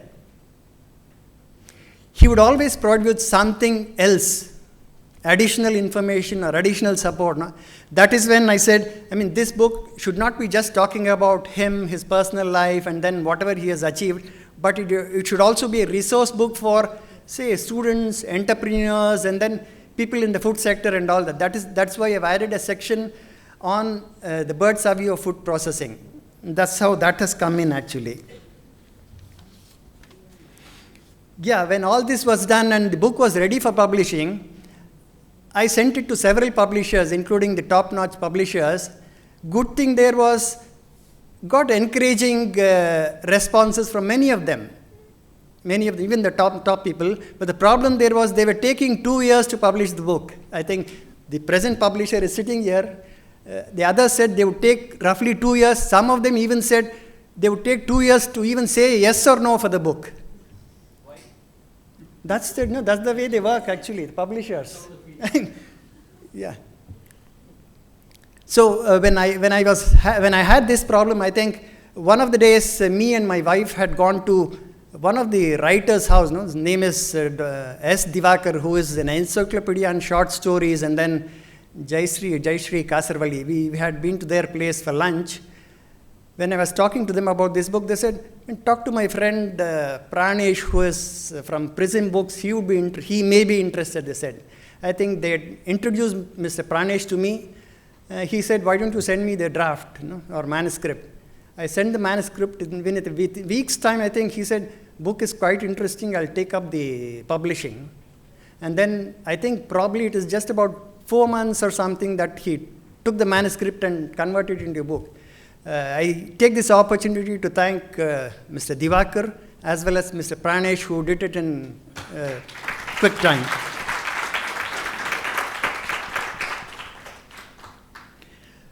I think I had one point as a submission or suggestion, I think, which has already come from somebody, I don't know who talked about it. I think companies and individuals have made enormous contribution to the society and country. I'm aware of companies which have fantastic stories to say. The way they have grown, problems they have faced, and all that. I think all these have to be documented, actually. It could be companies or even individuals. These are all to be documented. I think organizations like BCIC or even others, associations, or even the companies themselves, I think should. This, I had taken it up voluntarily, because I had a passion for it, but I think companies and individuals should commission such writing, actually. There may be many writers who would do this. They should commission it, and then this should be available to readers. That's my submission. This is all about the book. And then I think somebody talked about it. The future of food is quite challenging, with whatever is happening around, with global warming, with climate change, with soil getting worsened, water becoming less and less available. All these problems are there. But, here I remember the words of Dr. Aiyar. He would always say, if you have a scientific bent of mind and then the wisdom, I am sure any problem will have solutions. I think like this, our food problem, I think, will also have solutions with the scientific bent of mind and wisdom. I think I would end my speech. I take this opportunity to thank everyone here, especially first Dr. Aiyar, Mrs. Aiyar, all the dignitaries on the dais for taking the time, coming over here. Special thanks to some people who really supported even the publication, like the Nestle Group, and then we had Pristine Organics, we have GMW, and then KSDL. These people really supported the publication also. Also, my special thanks to my wife, Sarala. She had to bear with me, for almost 2 years. One thing that I miss today is, my daughter's presence. She lives in Japan. She was here last month. I was planning to see that this book get released when she was here, but it didn't happen. Reason I say that is a lot of contribution from her, actually. In fact, the title of the book, Mentorprenuer, was suggested by her. No, what happened was, one day she asked me, why don't you narrate something about Dr. Aiyar? This happened for about 10 minutes. After all that, what she said is, Mentorprenuer should be the title of your book. And then I straight away went with it. One more small thing that I would like to share about what happened yesterday is, I think many of the seniors would know PC Nayak, actually. PC Nayak, who is a former IAS. I think he was probably one of the earliest ones who took voluntary retirement and then joined the private sector. He was on board of several banks and all that. And Dr. Aiyar, you know what he said, I think for others also, he would like to institute an award in your name with any of the institutions. He wants the institution to be named and then the mechanism to be followed, He wants to institute an award. That is number one.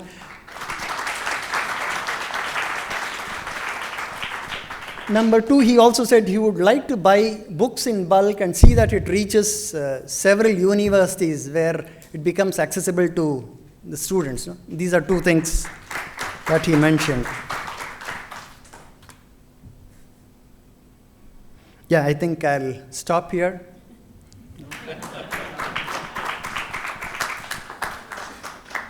Thank you, sir. That was so wonderful. Such a overwhelming emotions for all of us today. And we are almost at the end of the session. I have been quite disciplined with the timing. We're on time. So we are close to the vote of thanks. But before that, I'm sure this is something that's coming from all of us. We pray that you stay healthy and you're alive and continue to be a friend, philosopher, and guide for all of us and continue to bless us. Thank you, sir. Thank you so much. Now, I would request Mr. Nakshatri, who's already given the vote of thanks, to continue. Sure. Thank you. Yeah, before the vote of thanks, I think we have Dr. Mamta, somebody was asking me in the morning whether she is a regular, anchor and all. She is actually heading a company of her own. It's great that she is here. Reason that I wanted her to be here is, I think, she understands food. That's number one. And she knows many people here. I thought her anchoring would be very nice. And I thank you for accepting this. As a part of token of appreciation, I think.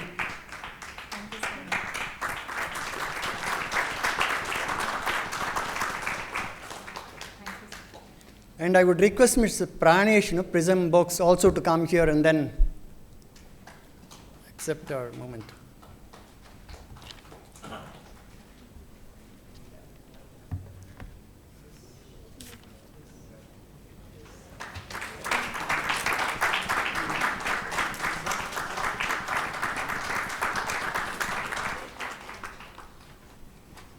I just had one point to make, I made notes as I read the book. And I saw, interestingly, initially when I started this morning, I shared that Dr. Aiyar has witnessed independence, 1947, and he's also heard Gandhiji, Nehruji, C. Rajagopalachari speak. And I can definitely go back and say that I was here today, and I was with you here today.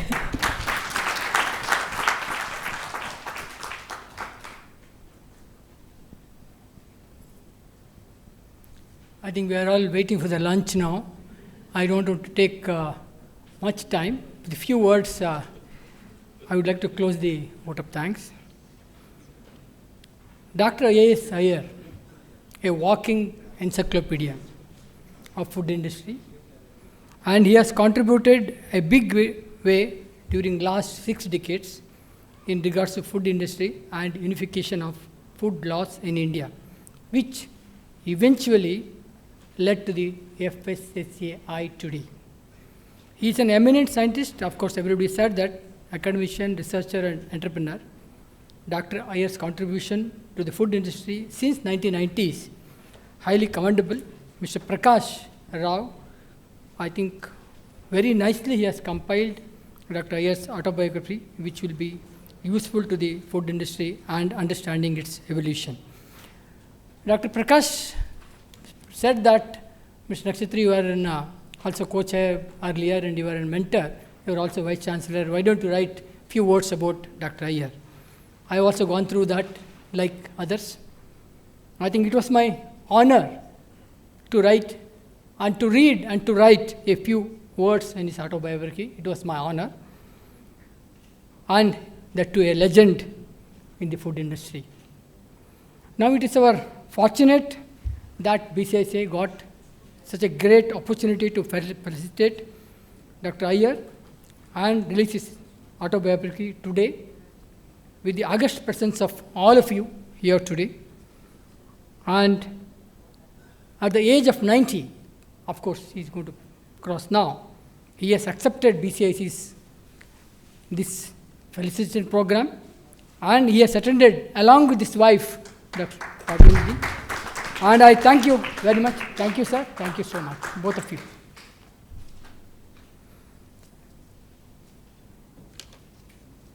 I also thank Honorable Member of the Parliament and former Minister of Civil Aviation, Railways and Commerce and Industries, Government of India, who has shared his valuable thoughts on the book and also on the Dr. Aiyar.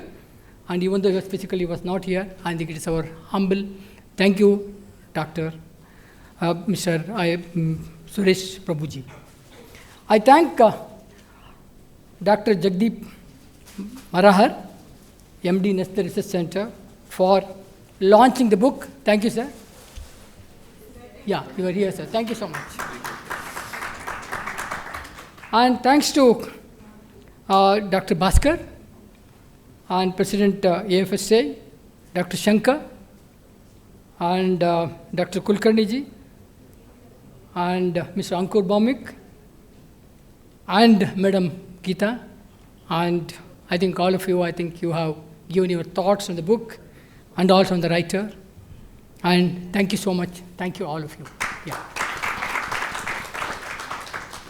I appreciate the Hercules task of Mr. Prakash Rao and his wife, who has also contributed a lot for this book.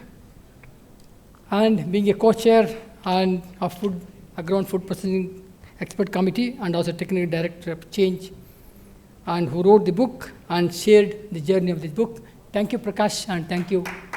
Thanks to your wife also. Thanks to the publisher. Thanks to your all those who are supported. And thanks to Mr. Lakshmanarayan, our ex-past president, and our Dr. Dr. Devarajan for making this event, and all the expert committee of Agro Food Processing, and all the delegates who have made the point to come here and attended the program. Thanks to Secretariat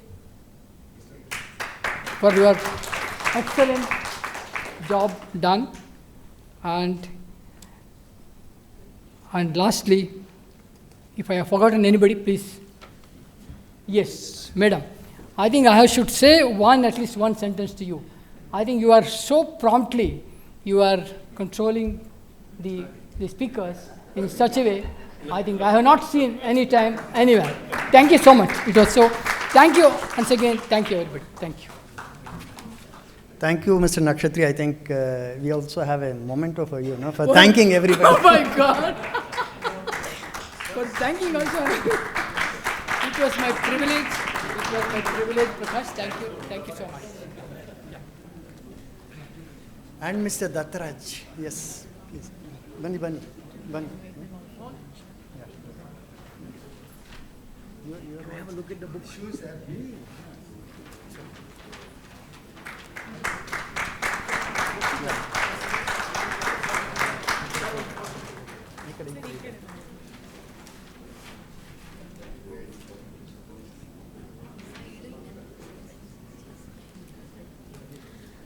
The last event where I would request all of you to join us for a picture, and post which we have lunch served, so please join us for lunch.